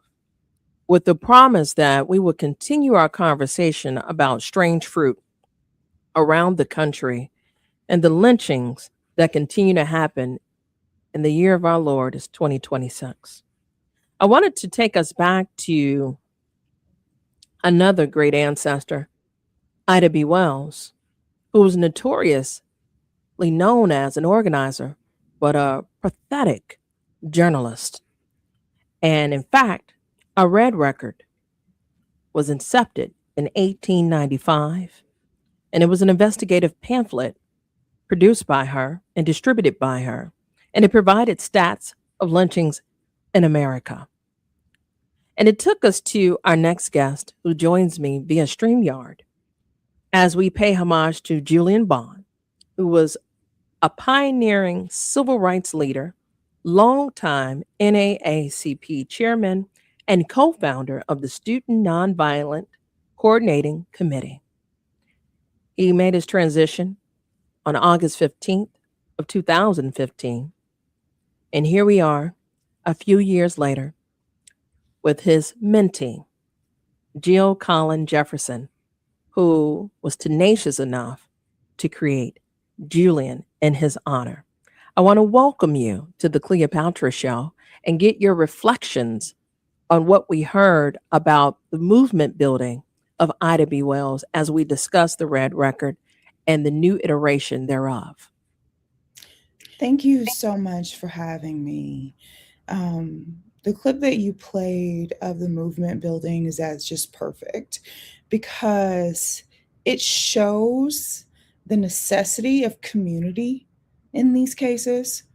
It shows the necessity of organizing in these cases. So often, the local community is neglected, but they have so much information. Their advocacy helps to get the police to do what they're supposed to do in these cases, helps to get cases reopened. And so what Ida B. Wells did was just incredible, documenting, investigating these cases and organizing around them. It's just amazing. And I'm honored to be able to do some of that work today. Well, first off, my hat is off to you because you are keeping, as I'm wearing another ancestor, the late, great Reverend Jesse Lewis Jackson Sr., you are doing what he has poured into us. You're keeping hope alive. So Thank carrying you so that much. baton is amazing. And I stand on these broad shoulders to support sisters like you and the work that you're doing, because this is what we do in Black media. We uplift, we shine a light on excellent work, even though it's in the darkest of the depths and the bowels of the wickedness in this country. But it is your efforts that bring us just us and justice, right? Thank you So I so wanted to much. say that to you. Absolutely. So enlighten the listening audience for those of us, and I've had to do my own homework too, because, there are different notations of Ida B. Wells that come to fruition, particularly with the fair, the World's Fair that came to Chicago, right? Which pretty much is how people got on. If I was to put it in layman terms today, if you were out there hustling and putting your name out there, you were encapsulated in some way, especially if you were dope. So she brought this Black woman magic to the World's Fair, but she had been dope prior to, because this was actually written before the World's Fair. This was her work before she was she was ultimately ran out of Tennessee and then went further up north to the Midwest, and that's how she landed in Chicago. So a red record came to be. Why? A red record came to be because what was happening around the country is similar to what's happening right now. Black people were being lynched. Those deaths were being documented as suicides, with a wink and a smile, even when it was obvious that it was not a suicide, even when there was a crowd of people there that took body parts as souvenirs. And she wanted to get the record straight. And so she published a red record with these stats, with these stories, to make known what the media was trying to hide and what authorities were trying to hide. And so, yeah, she did amazing work. It was actually fearless. She was courageous because to do this, hell, you do it in this time now. Look at how they hunting black people. The how a century can turn on a dime. So she did this then, and look what we're doing now. It takes courage, it takes strength, it takes tenacity, it takes black woman audacity to tell it like a TI is. And the work that you are perpetuating and carrying onward is audacious enough, which captivated me to want to support you because of the exclusive coverage that we're doing on the Cleopatra Show with regards to these lynchings. Thank you. Thank you. Yes, there have been a huge uptick in these cases. Our research showed us that the first uptick was during Trump's first term, and the second uptick started during Trump's second term. At this point, there have been 5 suspected lynchings in the past 3 months, at least. I know we are investigating many of those cases. We're litigating many of those cases, and so people are being with the rhetoric that's out right now of America first and the radicalization, the racialized nature of rhetoric. People have become radicalized, and they get radicalized online, and then they go out and meet up and they lynch people. That's what we found is kind of the trend now. And so there have been so many cases where this kind of thing has happened. And in pretty much all of these cases, there is a pattern that the authorities don't preserve the crime scene. They rule it a suicide pretty fast. And then they run a very shoddy investigation that's pretty much just an investigation in name only. So we've seen that over and over and over again in these cases. And what we do is we step in that gap. And, I have to take a quick break, but when we come back, the strange fruit that we're talking about has been very appetizing. And the radicalization you speak of has been noted. The Federal Bureau of Investigation has declared the most dangerous threat in America is Caucasian, and it's male, and it's homegrown, and it's terroristic. And uniquely, when this uptick began in Trump 1.0 for the Asian or Asian Pacific Islander population, legislation was passed immediately. And I said that deliberately. So here it is, guys. I want us to understand the power of the pen coupled with the power of the purse. When we come back, Jill Collen Jefferson is going to continue to hang out with us because we're going to unpack the new iteration. She's birthed Julian in remembrance of the late, great Julian Bond. And unfortunately, the terroristic spirit of hunting while being Black in America is still a sport. And when we come back, we're going to unpack what does this look like in the work that you are carrying onward. You don't want to miss this.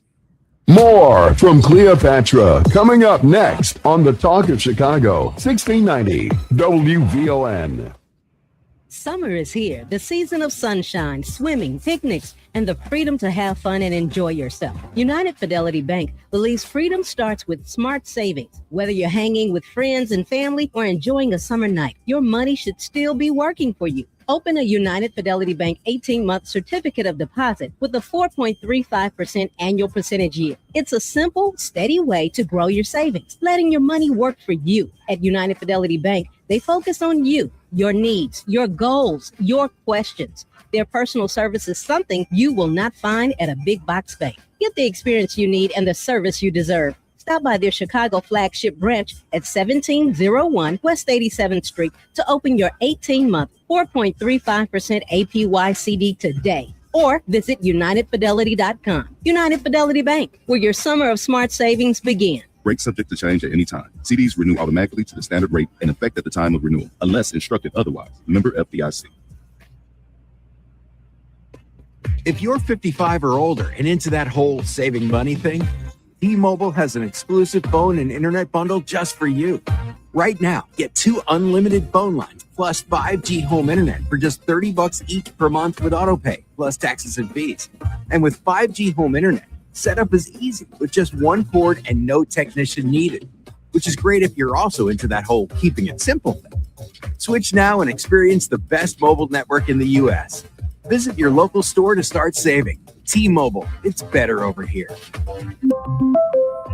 Based on analysis by Ookla Speed Test Intelligence data Q4 2024 to Q1 2025, Ookla trademarks used under license. Unlimited on our network. Customers on voice plan may notice speeds lower than other customers and further reduction if using more than 50 gigs a month due to data prioritization. Video streams and SD on this plan. Home internet pricing at $20 and monthly bill credit plus $5 per line without autopay. Debit or bank account required. See 5G device coverage and access details at tmobile.com. This is the story of the one who keeps multiple buildings running smoothly day after day. Plumbing that flows, HVAC that hums, cleaning supplies that keep surfaces sparkling. That's why she counts on Grainger. With easy reordering online and 24/7 support, Grainger helps her keep the products she needs on hand. So shelves stay stocked and buildings stay ready. Call 1-800-GRAINGER, click Grainger.com, or just stop by. Grainger, for the ones who get it done. CTA is coming to WVON, Sundays 7 p.m., not the train. Call to action with your host, Randria. When life has you at a stop, he'll pick you up and help you find out where you're going and the best connections to get you there. Take the ride every Sunday at 7 p.m. with your host, Randria. The next stop might be yours. WVON, traffic and weather now. Too bad on the roadways. These travel times are for you messengers out there. As you make your way on the inbound side of the Ryan, you're looking at about a 17-minute trip from 95th Street into downtown with a slight build-up from 31st Street to the Stevenson in the express lanes. As you make your way outbound, there are no problems or delays. Things are moving along at the posted speed on the Bishop Ford and Tuskegee Airmen Memorial each way. Northbound DuSable Lakeshore Drive from 67th Street to Jackson, a 15-minute trip. We're seeing a slight buildup right there, Soldier Field, and stop and go to Monroe. That's due to a couple stoplight delays. As you make your way from Hollywood to Monroe, 16 minutes with a slowdown right there around the Oak Street curve. If around the Stevenson, just bump it back up to 40 minutes from I-355 to DuSable Drive, still 35 traveling out. Give yourself 45 minutes on the Eisenhower from Thorndale to the Burns Circle. That outbound trip will take you just about 40. And the Kennedy just bumped up to almost 30 minutes in from O'Hare to downtown. Getting to the airport, an easy breezy 26 minutes. Taking a look at our weather on the humid side today and cloudy. The National Weather Service says we're headed toward a daytime high of around 79 with possible rain much later today. 68 is our low. We're up to 78 at O'Hare. Is 78 in Woodlawn and 78 degrees here at the Talk of Chicago. That's a look at traffic and weather now. I'm in Efranoy on the Talk of Chicago, 1690 WVON.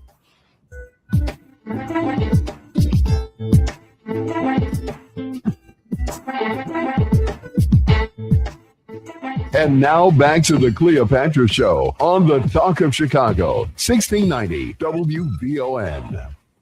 I'm in my 60s. And I can remember when in parts of this country I couldn't vote, I couldn't go to school, couldn't sit downstairs in the movie theater, when my life was terribly proscribed by racial discrimination. That kind of overt racial discrimination has vanished. It's gone. It's not coming back. But racial discrimination still exists all over this country, not just in the American South, but in Pittsburgh, in Philadelphia, in towns and cities all over this country. We need to root that out. And we need to make sure we live in a country that has social policies that help people who cannot help themselves. A large portion of those people are racial minorities, so there's much else we have to do. I'm in my 60s. And I can remember when in parts of this country, I couldn't vote, I couldn't go to school, couldn't sit downstairs in the movie theater. And we are back. The time is 10:56. And listen, guys, we have a very special opportunity to talk to Jill Collen Jefferson as we pay homage to the late, great Julian Bond, who was a pioneer in the civil rights era and leader, longtime NAACP chairman and co-founder of the Student Nonviolent Coordinating Committee. So, and the rebirth of a red record, which was instituted in 1895 by Ida B. Wells, which was an investigative report on the lynchings in America. You have given birth to the Crimson Record, as I've come to understand. Please elaborate. Yes, a Crimson Record builds on the work of a red record. Since a red record came out, there had not been any active documentation of lynchings in the present day. And so we were the first to go and document, investigate this, put all of this down. And we've also litigated a number of these cases. And so basically we came up with 2 days. We created today's red record. And I just want to say quickly that, thank you for playing that clip of Professor Bond and what he said. That just really touched me. In all of this, one of the things that I would talk to him about is unsolved civil rights cold cases from the 60s. And this work that I'm doing for present day was birthed out of that, out of investigating cold cases from the 1960s and the 1950s. We have made some really interesting findings here.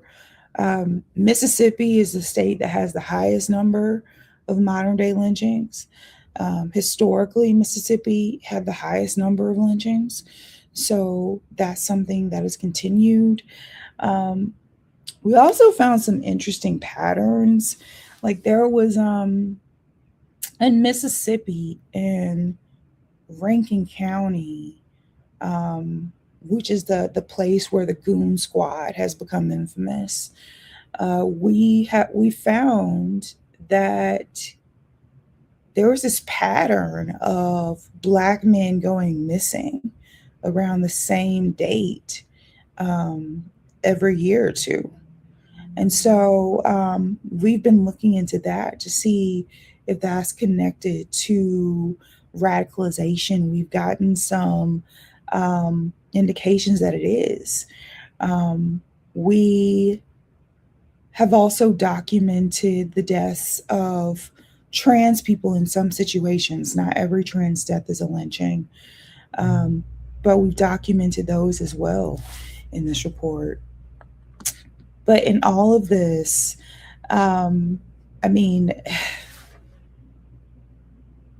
each of these states has these ongoing issues, and we found so many cases outside of just these states. And so we're going to be broadening this to be a national record instead of just the 7 states that have historically had the most lynchings.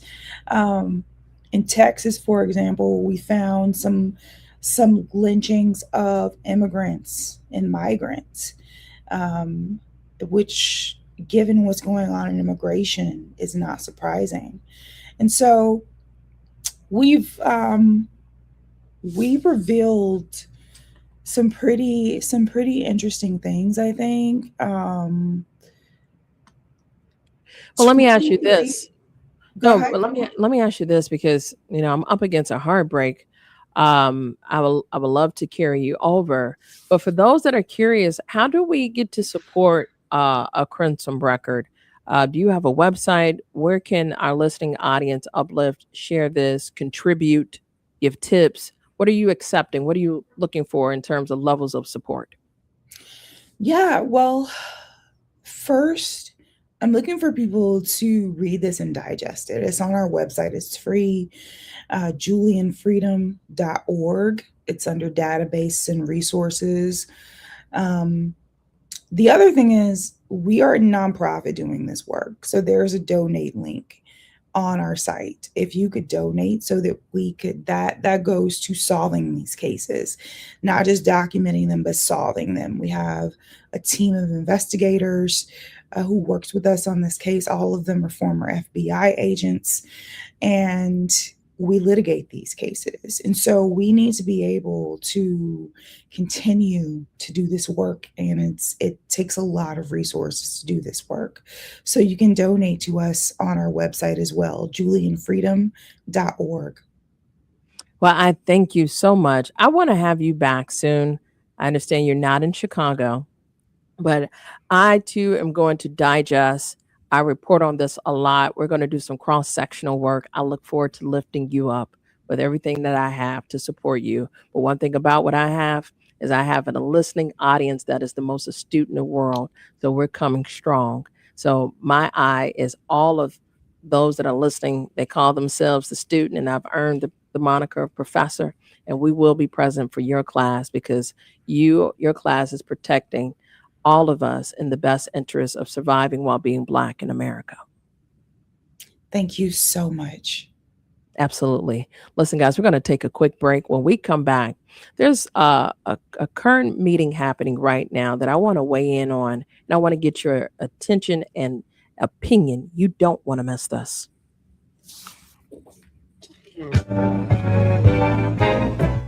Cloudy and humid, temps topping in the upper 70s on this Thursday, August 13th, 2026. I'm Jennifer Noyan in the headlines.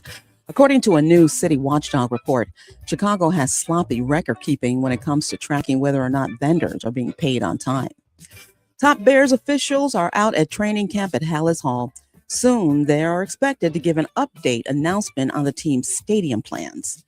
And Chicago's suburbs are still digging out of storm damage. The National Weather Service says as many as 5 tornadoes touched down on Tuesday. National news from the Black Information Network is next on the iHeartRadio app and 1690 AM WVON, Irwin, Chicago. It's 11:04.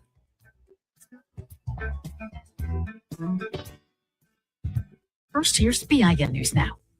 The Justice Department says nearly a dozen people have been arrested in an alleged sham marriage scheme involving Chinese nationals. This is one of the largest marriage fraud prosecutions in United States history. Attorney General Todd Blanche claims the operation arranged more than 1,000 fraudulent marriages in exchange for payments, helping participants obtain green cards through fake relationships. A Denver City Council proposal to begin meetings with an acknowledgement of slavery and forced labor remains on hold. The measure has been tabled for a second time, with council members expected to revisit the issue in late September. And a GoFundMe has been launched for the widow of actor Malcolm Jamal Warner. Organizers say Tanisha Warner has faced financial challenges since his death and is currently involved in a legal dispute over the late actor's estate and family trust. Get BIN News Now on demand 24/7 on the iHeartRadio app. Back to Terry McCready. A closer look at Black candidates taking center stage in governor races. State House Speaker Lisa Damith won the GOP primary in Minnesota. This is our opportunity to turn our state around finally, get us back on the right track, make us stronger and better, ending the fraud, accountability that starts at the very top. Damith defeated Trump-backed businessman Mike Lindell and will face Democratic Senator Amy Klobuchar in the general election. Meanwhile, moderate Black Democrat David Crowley defeated Democratic Socialist Francesca Hong. We may not agree on every policy. We may not use the same labels, but we all want safe communities, strong schools, affordable health care, good paying jobs, and a brighter future for all of our children. Crowley will take on Republican Tom Tiffany in November. Attorney General Todd Blanche is again making clear that the Justice Department's proposed anti-weaponization fund is dead. I thought it would be very fair for people that spent years in prison, people that were treated so badly, for in many cases, people that did absolutely nothing wrong. So I view that fund as a positive. All right, Blanche says he has rescinded the order creating the billion-dollar fund and insists no money was ever distributed. The fund faced bipartisan criticism, including concerns that people convicted in connection with the January 6th attack could receive taxpayer money, while several federal judges also questioned how it was created. Blanche says he and President Trump will support compensating people they believe were victims of a weaponized Justice Department, but any effort to do so would have to come through Congress rather than the defunct fund. Hundreds of criminal non-citizens in Southern California have been transferred from county jails into federal custody courtesy of Operation Guardian Angel. The U.S. Department of Justice says the operation, which began last year, is designed to get around California's sanctuary laws by securing federal arrest warrants for non-citizens recently arrested by local police. Once issued, local jails are legally required to honor the arrest warrants and hand over the defendants to federal law enforcement. First Assistant U.S. Attorney Bill Staley says California's sanctuary policies put the public at risk and cannot go unchallenged. So far, federal officials have issued 769 arrest warrants and transferred over 300 defendants from local jails into federal custody. Jury selection this week in the Tupac Shakur murder trial in Las Vegas. Dwayne Davis is accused of orchestrating the 1996 murder and faces life behind bars without parole if convicted. More than 20 of the potential 75 jurors have already been excused. The process continues through tomorrow. Opening statements are expected on Monday. Stay informed, stay connected, and subscribe. Follow BIN News this hour wherever you get your podcasts. I'm Terry McCready for the Black Information Network.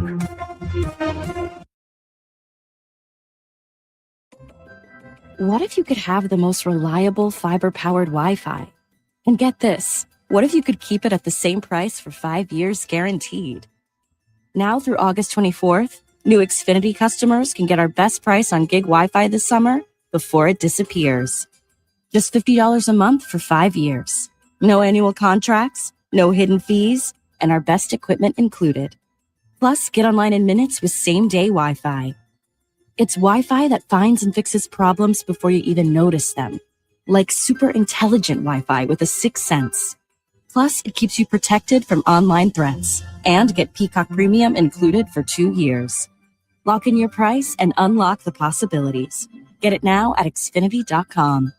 Xfinity. Imagine that. Restrictions apply. Requires paperless billing and autopay with stored bank account. Taxes and fees extra. Speeds vary. Use of fiber coaxial cable. Learn more at Xfinity.com/same-day Wi-Fi. Maria Pappas with Black Houses Matter. We're up to way over 400 million here. Yeah, giving money back. How about that? People in Bellwood got 10 million, Broadview 6 million, Burnham 3 million, Calhoun 17 million. The city of Chicago's up to $190 million that we have given back to African Americans. Who does that? Nobody does that but WBON. Cook County Treasurer Maria Pappas with Black Houses Matter. Monday mornings at 11:30 a.m. on the Talk of Chicago, 1690 WVON. This report is brought to you by D&W Injury Lawyers. Rear-ended at a red light? That's wrong. Tripped, fell, and hurt your back? That's wrong. Whatever the case, D&W Chicago's Injury Law Group will fight to make it right. Get the compensation you deserve. Don't wait. Call the 8s. 312-888-8888. WVON traffic and weather now. No new developments on the roadways, but we are looking at those South Shore Line trains, the Metro trains that connect Millennium Station to South Bend Airport. They are running on some irregular service as crews continue to clean off storm debris from the tracks. They're saying right now that just check your apps to find out exactly when the trains are running. And the times. Right now, we are looking at cloudy skies. The National Weather Service says they're on rain watch still for possible showers that could reach our area later today. Temps are expected to climb into the upper 70s and then into the upper 60s tonight. We're still pretty cloudy and 78 at Midway. It's 78 in Woodlawn and 78 degrees here at the Talk of Chicago. That's a look at traffic and weather now. I'm Annette Planoy on the Talk of Chicago, 1690 WVON.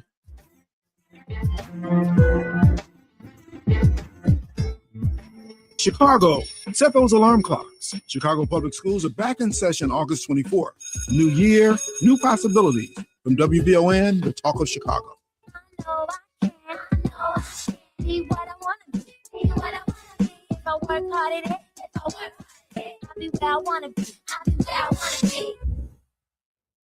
Live from the Xfinity Studios at WVON, it's the Cleopatra Show on Chicago's essential storyteller, 1690 WVON.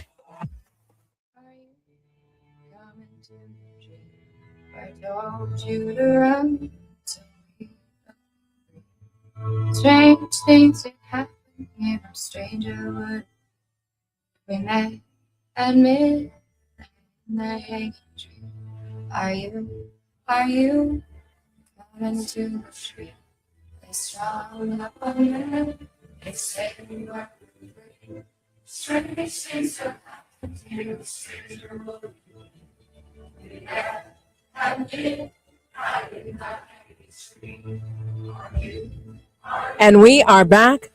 It's a thoughtful Thursday on the Cleopatra Show. The time is 11:12. Stranger things have happened. Are we in the upside down? Robert, thank you for that song. I want to thank Jill Collen Jefferson for keeping hope alive. Today I'm rocking the late, great Reverend Jesse Lewis Jackson Sr. And through my bones, I can feel the vibration of raising up a number of our ancestors like Fannie Lou Hamer.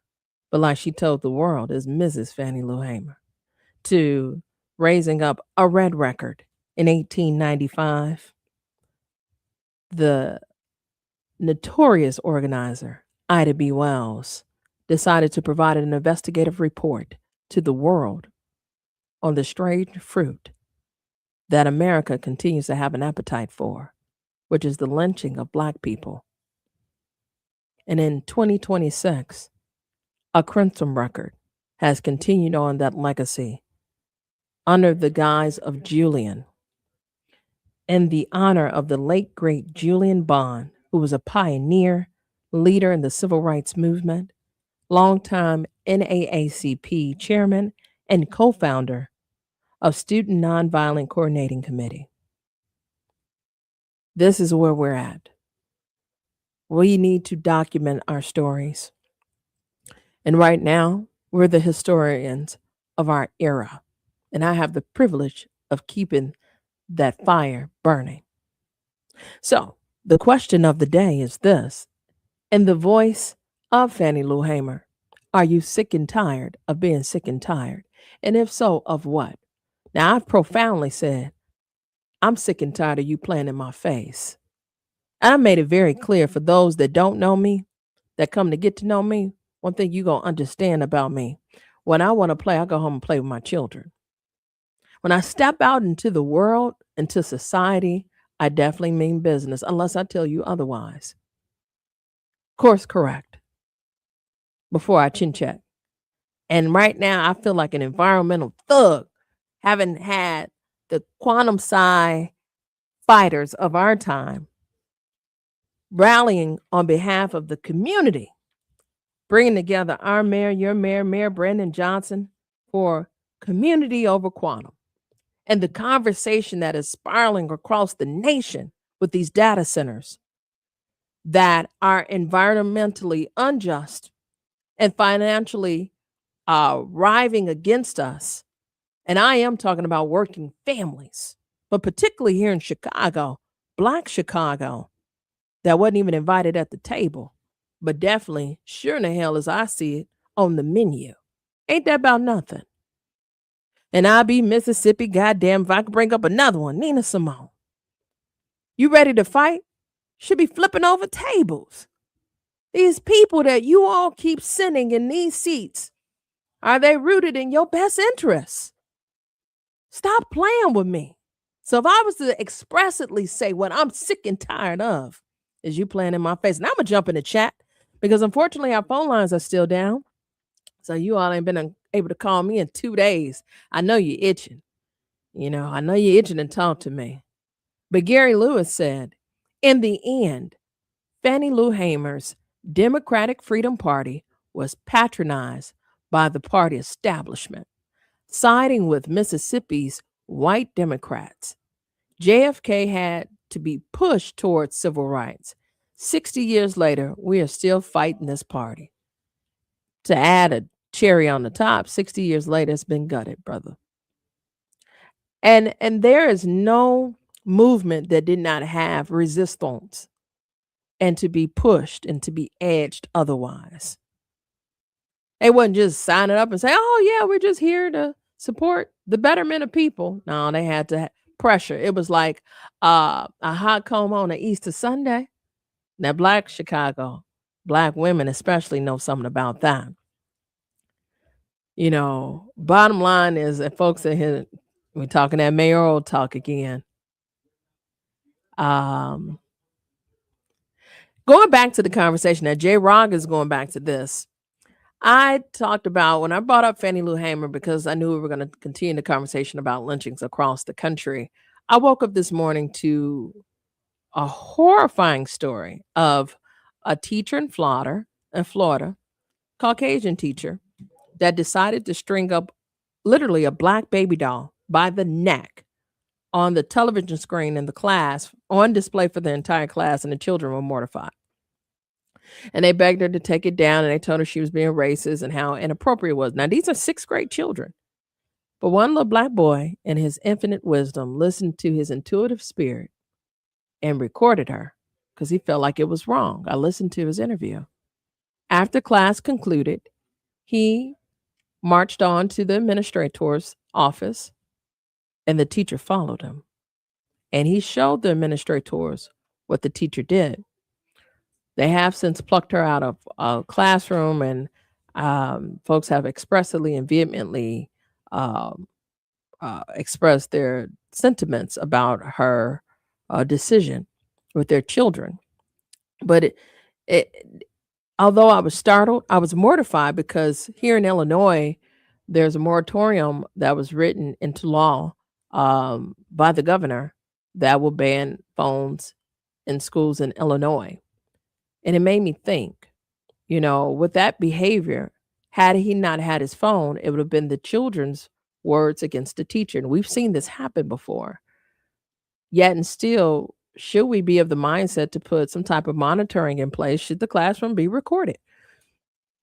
Because now, I'm not for children having phones in the classroom. I'm not saying that because it is a distractive tool that eggs on fights and other type of nefarious behavior, but it's pretty much a distraction ultimately. But with that behavior, it leaves them vulnerable, and it's scary. It's inappropriate. And it continues to perpetuate the society that likes this strange fruit. They have an appetite for it. So going to J. Rock Sr.'s comments, he says, so if the kids have the phones in schools and it's an emergency, school shooting, etc., what do the parents think they are going to do but speed up to the school to be stopped by the police like every parent? Stop the excuses. Generations have gone without phone.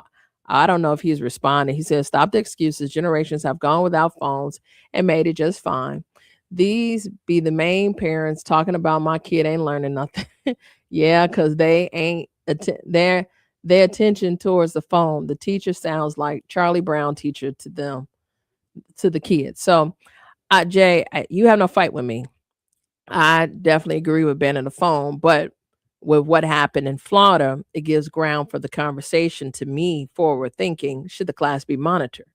And the evolution of what class looks like, because now we have schools that are completely AI ran, and that is being monitored. More when we return. More from Cleopatra coming up next on the Talk of Chicago, 1690 WVON. Chicago, get ready for a night of pure magic. On Saturday, August 29th, the Destiny's Child Iconic Reimagined Tribute lights up the historic Congress Theater. One unforgettable night celebrating the songs that defined a generation. Imagine Survivor, Say My Name, Independent Woman, Reimagined. A 5-piece string ensemble delivers a stunning symphonic interpretation of the hits and love songs you know by heart, blending contemporary sounds with the group's signature harmonies and those empowering lyrics that still move us today. And guiding you through it all, narrator Matthew Knowles, the management powerhouse who built Destiny's Child from Houston Dream to global phenomenon. Want the ultimate experience? Upgrade to VIP for premium seating and an exclusive meet and greet. But hurry, VIP packages are limited. From the moment the doors open, you'll feel it. It isn't just a concert, it's a celebration. The Destiny's Child Iconic Reimagined Tribute, August 29th, Congress Theater. Tickets at destinyschild.com. Get yours before they're gone. If you're 55 or older and into that whole saving money thing, T-Mobile has an exclusive phone and internet bundle just for you. Right now, get 2 unlimited phone lines plus 5G home internet for just $30 each per month with autopay, plus taxes and fees. And with 5G home internet, setup is easy with just one cord and no technician needed, which is great if you're also into that whole keeping it simple thing. Switch now and experience the best mobile network in the U.S. Visit your local store to start saving. T-Mobile, it's better over here.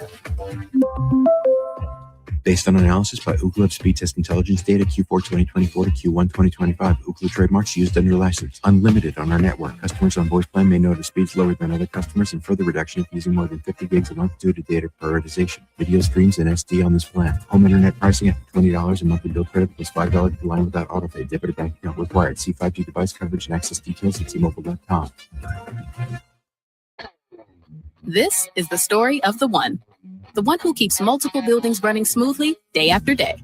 Plumbing that flows, HVAC that hums, cleaning supplies that keep surfaces sparkling. That's why she counts on Grainger. With easy reordering online and 24/7 support, Grainger helps her keep the products she needs on hand. So shelves stay stocked and buildings stay ready. Call 1-800-GRAINGER, click Grainger.com, or just stop by. Grainger, for the ones who get it done. Greetings, WVON family. It's your brother and friend, Bomani Obadeli of the Activist Hour. Join me on Saturday mornings as we discuss a holistic and public health approach to addressing community violence. We will also be discussing ways that we can create a safe, peaceful, economically thriving, and healthy communities. Join me Saturday mornings, 8 a.m. on WVON for the Activist Hour. WVON, traffic and weather now.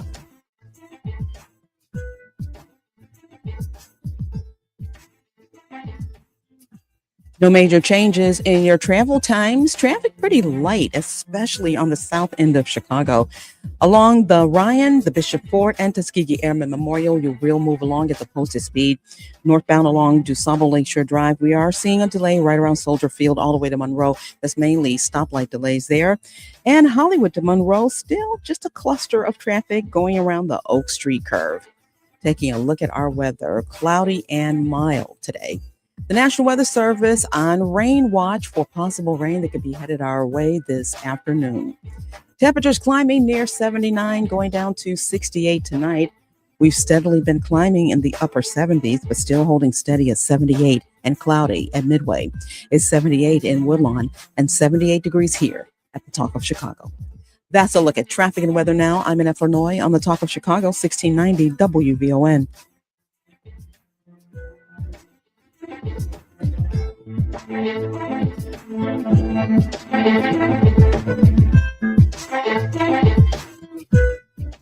And now back to the Cleopatra Show on the Talk of Chicago, 1690 WVON.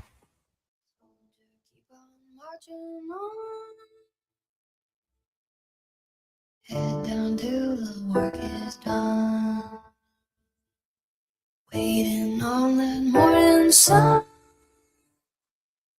Soldier, keep on marching on.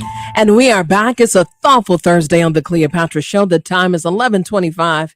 And yes, guys, the phones are still down, but we are working through it. And I got a special announcement for you. Attention, Chicago. There's an important date change, but the celebration is still on. Due to the weather forecast, Insight Hospital and Medical Center, Chicago's 5-year anniversary community block party and health fair has been rescheduled to Saturday, October 3rd from 11 a.m. to 2 p.m. Mark your calendar. That's October 3rd. That's the new date, guys. But we're still giving back this Saturday, August 15th.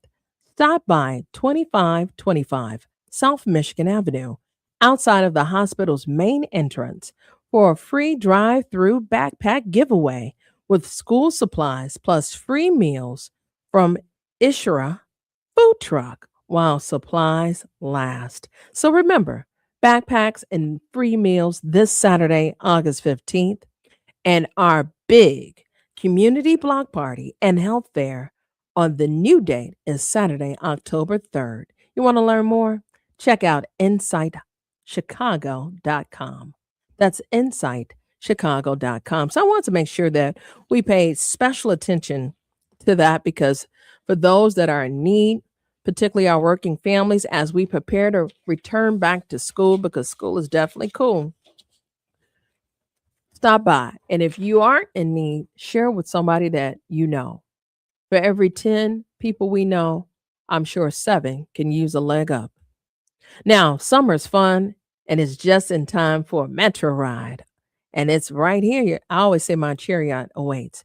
So head downtown for Chicago Air and Water Show. Have you seen the planes in the air? I know Robert said he did. They are practicing to get it right this time around like nobody's business. Or spend the morning at the Homewood Farmers Market in downtown Homewood. Listen, guys, if you want to call in, we do have a temporary number. 312-705-5850. So if you want to give me a call, you've been itching to talk to me all day. 312-705-5850. There is some phone lines open now. This is amazing. This is Talk Radio. And if you want to talk back with me, your favorite millennial, 312-705-5850. We've had some amazing conversations on a Thoughtful Thursday. And if you itching to weigh in, I'm here for you. So give me a call. Now, if you want to skip the traffic and parking, grab your tickets on the Venture app, getting back to Metro, and let Metro get you where you're going comfortably and affordably. And if I may add, safely. From high-flying thrills to the fresh local finds, make Metro a part of your weekend.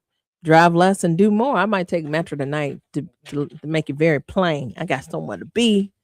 And all of the driving is just hectic. So I can't wait for my chariot to pick me up on that ME. I don't know about you.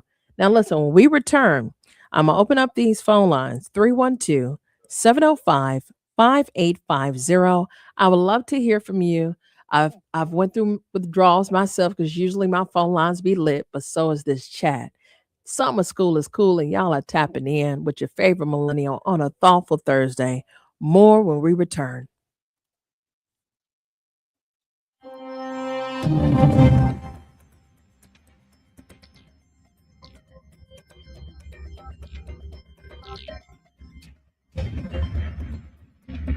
Cloudy and mild temperatures climbing into the upper 70s. Good morning. I'm in Illinois, and here's what's happening.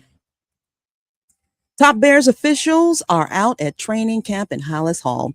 Soon, they're expected to announce an update on the team's stadium plans. Earlier this summer, the team said they are planning to advance their stadium project in Hammond, Indiana.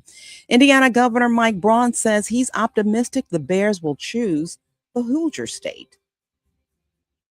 When we get this across the finish line, we're in the due diligence stage. It's going to be one of the biggest things that's ever occurred to our state, not to mention the region. So we're doing everything you need to do to make sure we get it done. He added that his administration is in weekly contact with the team. Now, crews have been spotted doing soil testing at the Wolf Lake Terminal, which is one of the areas under consideration by the Bears. The announcement could happen at any moment now. Well, according to a new city watchdog report, Chicago cannot with certainty track whether or not it's paying its vendors on time.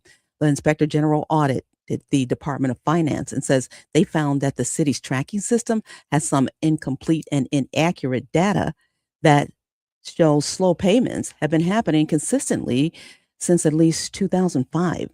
The city has a 30-day payout goal for contractors, but the IG says that the gaps in data makes it impossible to confirm whether that 30-day goal is being met. Well, someone in Illinois is a billionaire. One person matched all the numbers in Wednesday night's Powerball drawing. The single winning ticket was sold at a gas stop in downstate Quincy, Illinois. That's about 4.5 hours southeast of Chicago. The massive jackpot has a cash payout of more than $450 million. It's the largest Powerball prize won so far this year and the 8th largest in the game's history. The winning numbers are 4, 26, 66, 67, 69, and the red Powerball number is 9. And the annual Illinois State Fair kicks off today in Springfield. Governor Pritzker and other officials unveiled the treasured butter cow yesterday in the dairy building on the fairgrounds. This butter cow is, well, the unveiling is, of course, a perfect way to lead us into this state fair. But it's also a symbol of so much about Illinois' agriculture economy. Now, some big name performers will be hitting the main fair stage, including Matchbox 20, Ziggy Marley, and Wiz Khalifa. Now, this theme celebrates the 100th anniversary of Route 66. The fair runs through August 23rd. Children 12 and under get in free, and there are discount days for veterans, first responders, healthcare workers, and seniors. Well, that's a look at our news now on 1690 WVON. Traffic and weather up next. WVON News Time coming up on 11:33. These statements have not been evaluated by the Food and Drug Administration. This product is not intended to diagnose, treat, cure, or prevent any disease. What's up? I'm tired of feeling so bloated. That used to be me. Then I got this. Align Bloating Relief plus Food Digestion. A probiotic, right? Yeah, it works naturally with your gut to help soothe occasional bloating and gas. Plus, it has vitamin B12 to aid digestion by helping convert food to cellular energy. 2 benefits, 1 capsule. Align Bloating Relief plus Food Digestion from the #1 doctor-recommended probiotic brand. Get $5 off at alignprobiotics.com. Hey Alexa, play WVON 1690 AM. Getting WVON 1690 AM station from iHeartRadio. Try it out for yourself. America is listening to WVON.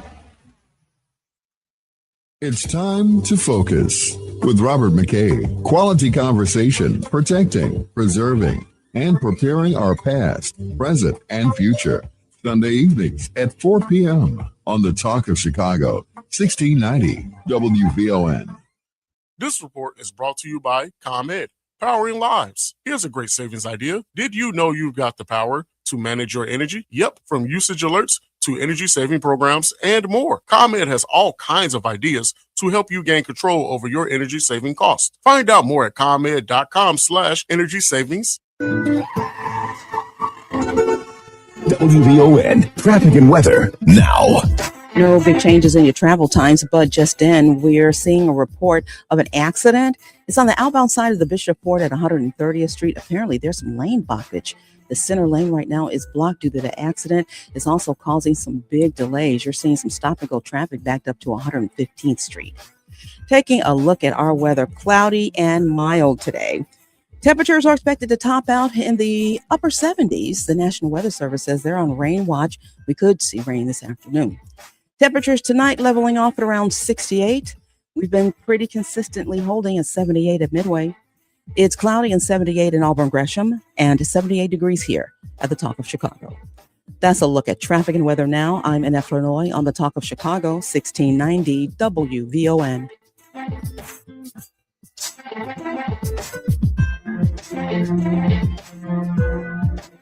And now back to the Cleopatra Show on the Talk of Chicago, 1690 WVON.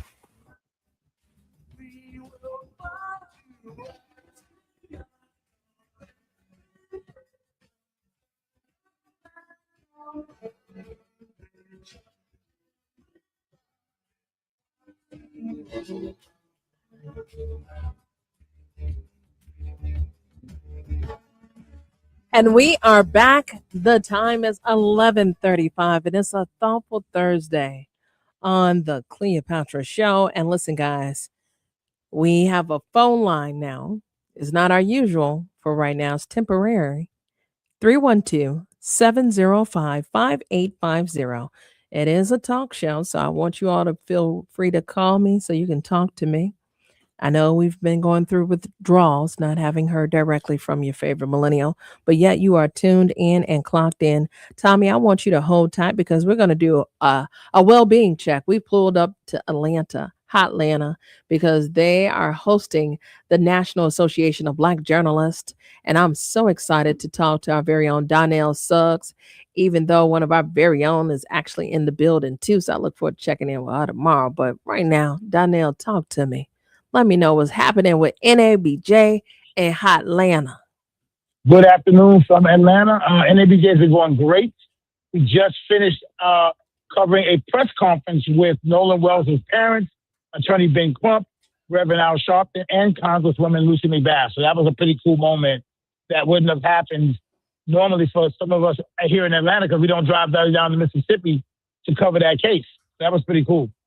No, I think that is amazing that, first of all, I thank God for the coverage of all of their lives, particularly our Black Attorney General, Ben Crump, who takes every minute in the 24 hours that has been bestowed upon him to fight for the betterment of Black people. Furthermore, alongside him is his wingman, and that is our very own Reverend Al Sharpton, who is the counterpart to what we do here at WVON.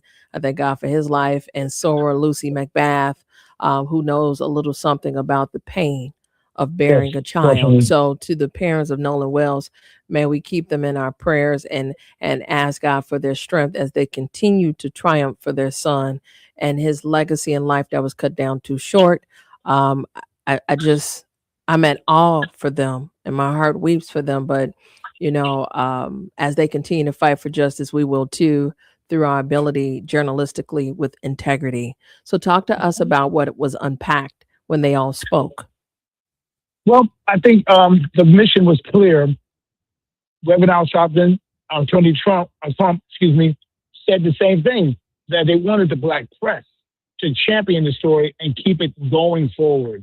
And news, it gets a block here, it gets a block there, it pulls off, back and forth, but they want the story to keep on coming out. They wanted to keep on going through, not just on social media, but in the actual press. He's in a room full of Black media professionals, be it for white stations, Black papers, white papers. But he was there, and they were saying, keep on telling the story because it's far from done. It's very far from done. We don't even have any answers, actually. So he wants to do that. So I thought that was great that they came to NABJ to do that. Because they didn't have to. They could have went to Zoom. They could have had a pre-recorded thing. But the parents were in the room. They were in the room. The mother's tears were in the room. So it's very real.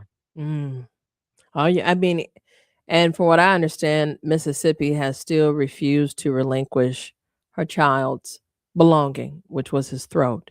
And as I've come to understand from a very intelligent colleague of mine who always pours into me, and I am talking about Lori here on the WVON team, I thank God for her. There's something with that. And ideally, with the trauma that was found on the back of the head, I'm at the point, if you all got into a fist fight and it went awry, or you suffocated him and it went awry, I'd rather you just come out with the truth, because to withhold the body part that essentially belonged to the victim, ergo now his parents, is withholding evidence, and now you are indoctrinating yourself in a conspiracy and a cover-up.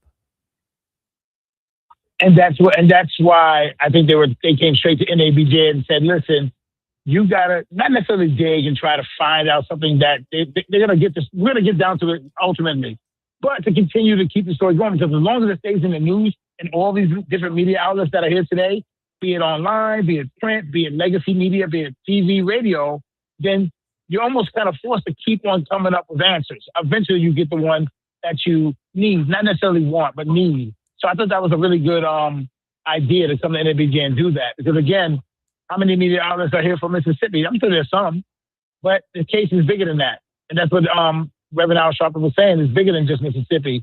And it's bigger than just this one young man. His birthday is coming up next Wednesday, by the way. He'll be 19 years old. I brought his mom to tears when they mentioned it. Yeah. You know, as my family and I prepare for my sunshine, my eldest, to be 5, my little snackatooth 5-year-old son, I cannot fathom, you know, y'all will have to write me letters beyond the jail. You know, I cannot fathom, you know, so, but one thing I do know, for those of us that are believers, as hard as this is, he won't put more on you than you can bear. And it's hard to process that, because this is one of the most unbearable moments. And as a parent, I say that, and I can't, but I thank God for the fighters in the room and the advocates, because what other way than to appeal to the National Association of Black Journalists? Right. And that so was the the call. genius of what you're saying is to carry the fight and to write. In fact, Donnell, I've been raising up ancestors all day. And we're talking about one of the youngest, Nolan Wells, at this point. But I was documenting a red record, which was instituted in 1895, and which was an investigative pamphlet provided by Ida B. Wells on the lynchings in America.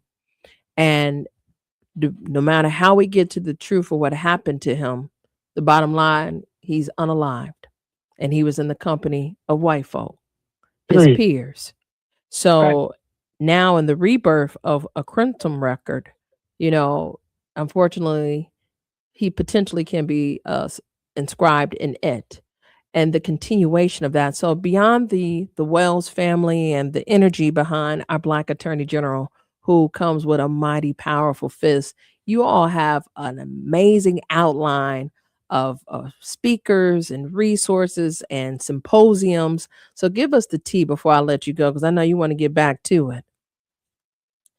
I think the record for NABJ attendance is going to be broken. It was set in Chicago in 2024, 4,336. If you tell me I don't see 4,000 people in here, then my eyes don't work. Because for a day and a half, that's all I've seen is folks everywhere. I think that if you're going to bring a story to this venue, this year is the year to do it, because everyone is here, all the outlets are here, and they had the student journalists here. I think it's going to be told in so many ways. I think it's so important. There's nothing wrong with social media. I get that. But it was really cool to see so many young, old, veteran, white, Black, radio, print reporters stuffed into this room to hear these people talk. In particular, hear that mother talk about her son. That story's got to be told a bunch of ways. I can't wait to start reading other people's stories. I'm writing mine now. I just want to make sure I talk to you first. I cannot wait to hear other people's stories on this, because it will be elevated further than just Mississippi and just a couple of TikToks here and there. So that's good. That's real good. No, I think that is stellar. So what part are you pulling up to tonight? Let's talk. Let's spend a little more tea, because I know with all the Black folks coming to Hot Atlanta, are you providing the tours? Where's the hot spots after everybody has done their due diligence and written with all of this integrity? Where's the collaboration and the bread being broke? The bread was broken last night at the Center for Civil and Human Rights. It's a beautiful museum we have here. And we had an AAB, Atlanta Association of Black Journalists tip-off party. And they also had one in the hotel here for NABJ in general. And there's a bunch of little parties like that, but I'm 48 years old and married. So what I'm going to do instead is go to the Chase Bank party they have for certain media, because that's going to be a tablecloth, white table. I'm going to go with my publisher and behave myself. So I don't know where it's going to be too lit, but I'm going to be sitting at a table with Chase Bank eating salad and fried chicken. Come on, Married People Club. Come through. Now, for me, I'll tell you right now, if I was in Hot Atlanta, I would test myself. I would go to what you're saying, and then I would dare to dream. And then the moment I'm tired, I'm gonna get up and leave. So probably about 30 minutes of, ooh, what they doing? I just look. I tell my husband, I ain't do nothing. I was just looking. I was just there. No movement. I don't have nothing else to give. Low key, I'm really tired. But if nothing else, I'm like the Black Waldo. She was there, and that's all I got. I thought I saw her. Yeah, that's normally how it be. And if you get me in the picture, cool. But if not, I know I was there. Prove it. I'm trying to tell you. Well, I want you to get back to it because I want to hear, okay, so what are some of the rooms you're going to go in? And there's some I saw the layout. So what's on your agenda today? Yeah, I had to make a schedule for some of these panels. There's some really good panels for independent journalists. Of course, I'm not one, but I'd like to hear about independent, not invisible, like how they stay around. Roland Martin's going to be in that one. So let that just. Roland Martin there. He's here. Yeah, he's here. Now, I got to stop the bus. Now, we ain't got to get off the bus, but I got to stop the bus because normally I don't subscribe to foolishness. I'm too highbrow. I read a lot. But I did see Dr. Umar's reaction to some of the tea that's being spilled. You knew he was going to take that low-hanging fruit. I mean, he couldn't help himself. So, what happens when you are facing controversy and you show up at NABJ? Do you all turn into journalists, or do y'all act like they ain't a story and you just there to listen? How is the behavior amongst the journalists when Roland walks in the room? You know what I'll say? I'll say this. People are really treated from my visual, because again, I literally just got off the elevator to come talk to you, and he got off that said elevator with me. People are treating him the same way they normally would. It's a little less Spanish and a little more like, hey, how you doing type stuff. And then some people are friends, so you hug on them. But I remember last year in Cleveland, it was like you would think he was walking on water or something. And in Chicago, the same way. And this year is kind of like, from what I've seen, only from my perspective, I've been here literally all day today and all day yesterday. It's more or less like waving hey or acknowledging his presence, but not doing the whole can that we normally do when we see people like him who we've seen on either TV or online as much. I think it's in the air that, hey, that thing happened. It's not really relevant to being a journalist, by the way. So we don't care, but we're also not going to act like there's allegedly cheating on your wife either. So we're just going to kind of just wave and say, hey, and keep moving. That's what I felt when I see him, because he got up the elevator, 5, 6 people waiting there, and normally it'd be like, oh, can I get a selfie? It's like, you wait on this elevator. And I'm like, oh, different temperature than Cleveland. Yeah. Wow. Yeah. I haven't done it yet, but tomorrow's Funny Clip Fridays, and I actually thought the clip was funny. Just like, wait a minute. But it is what it is. Can't deny that it's there. Yeah, like he brave. Now I've been talking about courageous women. He brave for showing up there. I just want to know. Isn't that a respectful thing to show up despite he's on 2 or 3 panels? He could have left for short. I guess they couldn't recuse him, huh? Right. Well, they recused Cosby for allegations. I'm just saying. That's all they were, was allegations. I'm trying to tell you, and asked for their doctorate name back, and gave money back. Ain't that about nothing? So wow, he's gonna show up on the panel. He's strong. Him strong. You gotta respect that. Man could have easily said, "Oh, I've got family issues. I gotta deal with my family," and he does. Yeah. He wasn't on his show. He wasn't on his show the day that story broke. That Monday, he wasn't on his show that night. But after that, he was back on Tuesday, and he's here in NABJ on Wednesday, and I see him again today. So, man, hey, a man of his word. You got to do something, you're going to do it. Now, here's what I want you to do. If folk turn journalists and they say, do you want to deny any of the allegations, give the TCS a call. Because I in a room full of journalists, do you turn journalistic on another journalist? That is everywhere. I mean, this story is trending, brother. I couldn't help myself. I mean, that's unfortunately. I mean, now to be fair, if it was one of the members of the Caucasian race, we'd be all over their ass. You wouldn't be able to breathe. So that is very interesting to me. Yeah. Wow. Yeah. I might have to tune in to this one. Okay, keep us posted, because I am going to air Dr. Umar tomorrow on his response about Roland. It was funny. Oh yeah, it was priceless. And tomorrow's Funny Clip Fridays. Well, I appreciate it, Donnell. I gotta let you go because I know you got to get to it. But if they turn journalistic, come back to us on the TCS. Of course, you'll be the first person I holler at. All right, thank you, brother. More when we return. I appreciate you. All right.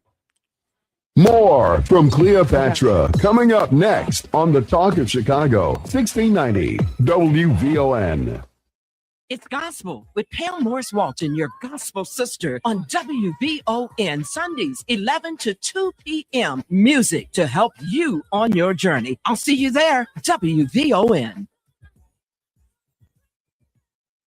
It's Rufus Williams. The thrill of summer is finally here, which also means it'll be over before we know it. This fall, the Rufus Williams Travel Club is heading to Charleston, South Carolina, October 8th through the 12th. Join me as we experience the beauty, the brilliance, and the culture of one of America's most captivating cities. We'll enjoy the charm of the Lowcountry, breathtaking scenery, incredible cuisine, and the rich African-American history of Charleston. There will also be a few special surprises designed just for our group. So whether you're traveling alone, with family, or with friends, you'll be welcomed into an unforgettable experience filled with great people and great memories. Space is limited, and the best rates are right now. Simply go to WVON.com, click on the Rufus Williams Travel Club banner, and reserve your space. Advantage International is the official travel partner of the Rufus Williams Travel Club. Charleston, South Carolina, October 8th through the 12th. Travel with people, travel with purpose, travel with us.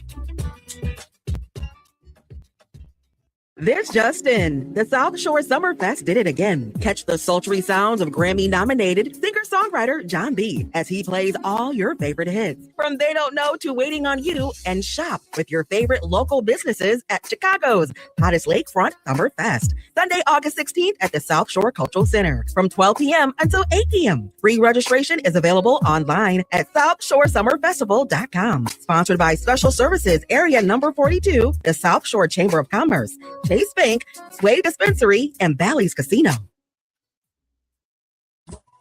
Hey everybody, this is Kendall Moore, the Kendall Moore Show, getting you from your work week to your weekend each and every Friday night from 6 until 9 p.m. I get you from your work week to your weekend. Church. Tabernacle. Kendall Moore, radio for the next generation on the Talk of Chicago, 1690 AM, WVON.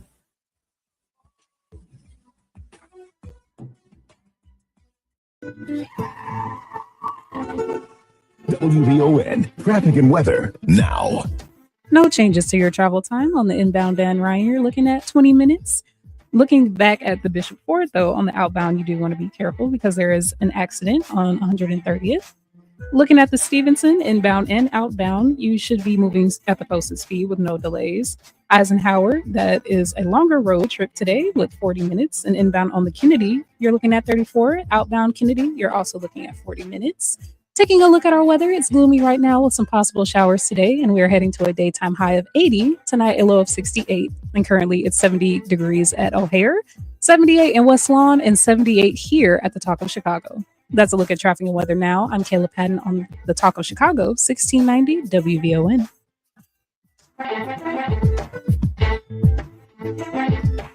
And now back to the Cleopatra Show on the Talk of Chicago, 1690 WVON.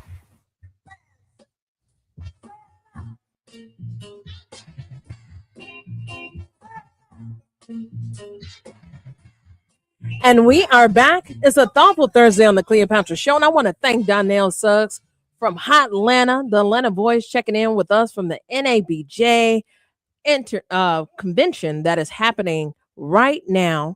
And I'm going to switch. It's time to have some social intercourse. I want to have this conversation with my colleague, Maddie Mack. We're going to do some crosstalk. And this concept was born with us last week. And yeah, getting back to social intercourse. Let's start this conversation with Matt McGill. Wherefore art thou, Matt? Where are you? Hey, actually sitting in the car right outside the studio. Well, there it is. Yeah, I thought it'd be cool for us to have social intercourse live in color. Let's get to it. So, wait, what's on your mind, Matt? Yeah, you know what? Just the primaries. I think yesterday on the show, I was talking about the fact that Debbie Wasserman Schultz is running for the congressional seat down in Miami in a majority black district, and the lack of leadership that's coming from Hakeem Jeffries, and he should have just nixed that in the bud and said, no, this is not going to happen. This is a district. We cannot reduce black representation. I'm always talking about representation matters. It does matter. It does matter, and especially black representation we need. We don't need to be eliminating a black seat. We need to be adding to black seats, if anything. And this is a very selfish, self-centered, privilege, and move by Debbie Wasserman Schultz. And I'm surprised that more of her colleagues in the Democratic caucus are not calling this out. And Well, but they've been on a roll, though. The Democratic Party is striking and missing, because did you know that the DNC is having a training here next week, and it's free? And I called a number of my political operative homies and nobody knew about it. So I said, so is this, if I walk in that room and it's Lily White, that's the problem. Like, who are y'all talking to? Let's go bust in there. I'm trying to tell you. Let's go bust in there like gangbusters. Well, and embarrass the Democratic. And then the Democratic Party wonders why you have a movement. You have a DSA that has surfaced. And as we talked about it yesterday, this is a movement that has been moving for over 10 years, right? So it shouldn't come as a surprise per se, but it's the result of, the Democratic Party not having its ears on and listening to the people, the working class people that they're supposed to represent. They're caught in the Beltway. They only listen to the consultants of the Beltway. Literally, Sure. The fact that Ken Martin is still on payroll, I'm amazed, because I'm just going to say the quiet parts out loud. Had Jamie Harrison did any of those things, we have the entire property on collateral because we broke. Right. And they don't Right. nobody wants to give the money to the leadership Right. of Ken Martin. And the fact that, like I said, you're coming to Chicago, who you talk to, and the folks that could support, you're not engaging them. And it's a free training. Right. So this is why Right. people don't feel welcome. But here's the difference, Matt. The DSA movement and the progressive movement, it's an open tent. That's the difference. Mhm. Right? And you get in where you fit in, whatever issue move you, whatever float your boat. I hear that, and that's not a bad thing if you have the kind of leadership, though, that's navigating that ship, so to speak, or somebody that's managing that open tent correctly and making everybody feel valuable and feel heard and feel engaged, right? And that's just not happening. I remember like about 10 years ago when they were talking about the Democratic Party was this elite party, the elites, the Democrat elites, right? And I really didn't pay attention to that. When people were saying that, I thought it was just a bunch of rhetoric and hyperbole. But then I started reflecting back on it. I'm looking at this party that did get very elitist, and it did forget who it was representing. And people who were sent too them? busy going Wait, to cocktail parties. Not only that, who sent them? Because overwhelmingly, 97% of Black folk vote Democrat. Right. And we have reason to. There's no question about it, because the alternative is not attractive at all. But they have not only taken the Black vote for granted, they've taken the working class vote for granted. They've taken a lot of these issues, people that are depending on what the DSA is talking about, affordability, what Zoran Mamdani is talking about. Who's the leader in the established? If you put Zoran Mamdani and Hakeem Jeffries next to each other, who you think people are going to listen to? Yeah. Just based off of personality and fire and vigor. And that he tells the got that story. one wrong too, because he had an opportunity to build that bridge, and he went with the old ideology. You stick with the incumbents, you support the party, and even if the party needs to be drained, even if we need to drain the swamp, So to your point, what happens to minority leader Jeffries? As clearly he's poised, if we can turn out Michigan, he's poised to be leader Jeffries. But what happens to him and his stability in the party? What do you think? Well, look, leadership is up for vote, right? So I'm sure he'll win it, but still it'd be interesting to see how people vote, because I'm sure there are a lot of people in the caucus that are not convinced that he's the leader. Now, what does he have working for him? He's Black. He's black. So it's going to be a lot of people that are going to be afraid to vote against him. And I'm talking about white caucus members that are going to be afraid to vote against him because they don't want to appear to be voting against a historic moment, right? But if the right black person ran against him, you might see something interesting happen. But I don't know that that's going to happen. But anyway, Well, listen, guys, Matt and I are going to continue this social intercourse conversation. We're doing some crosstalk when he comes up because, you know, Matt McGill is coming in here piping hot. You'll continue to hear some more of this on the other side of the break. And stay tuned for Friday. Funny Clip Fridays on the TCS. I'm coming in with all kind of opportunities, but we're going to talk to a father that has gone viral for his conversation defending where he lives with another Becky, another Marianne, another Karen that had the audacity to demand some papers from this brother like he ain't paying the same rent. Ain't that about nothing? And I'm going to break a little news because I got a special candidate that want to pop by exclusively on WVON. So Funny Clip Fridays is on the way, and Maddie Mac and I are going to continue to crosstalk. You don't want to miss this. I hope you're making the best of this gloomy day. I'm Kayla Patton, and in the headlines, the Bears are expected to announce an update on the team's stadium plans today. A historic Chicago church is in need of renovations, and they are getting a financial boost. And the Chicago Transit Authority is launching a new Safe Ride Specialist program pilot. The Black Information Network is next on Chicago's original social media platform, 1690 AM WVON, Berwyn, Chicago.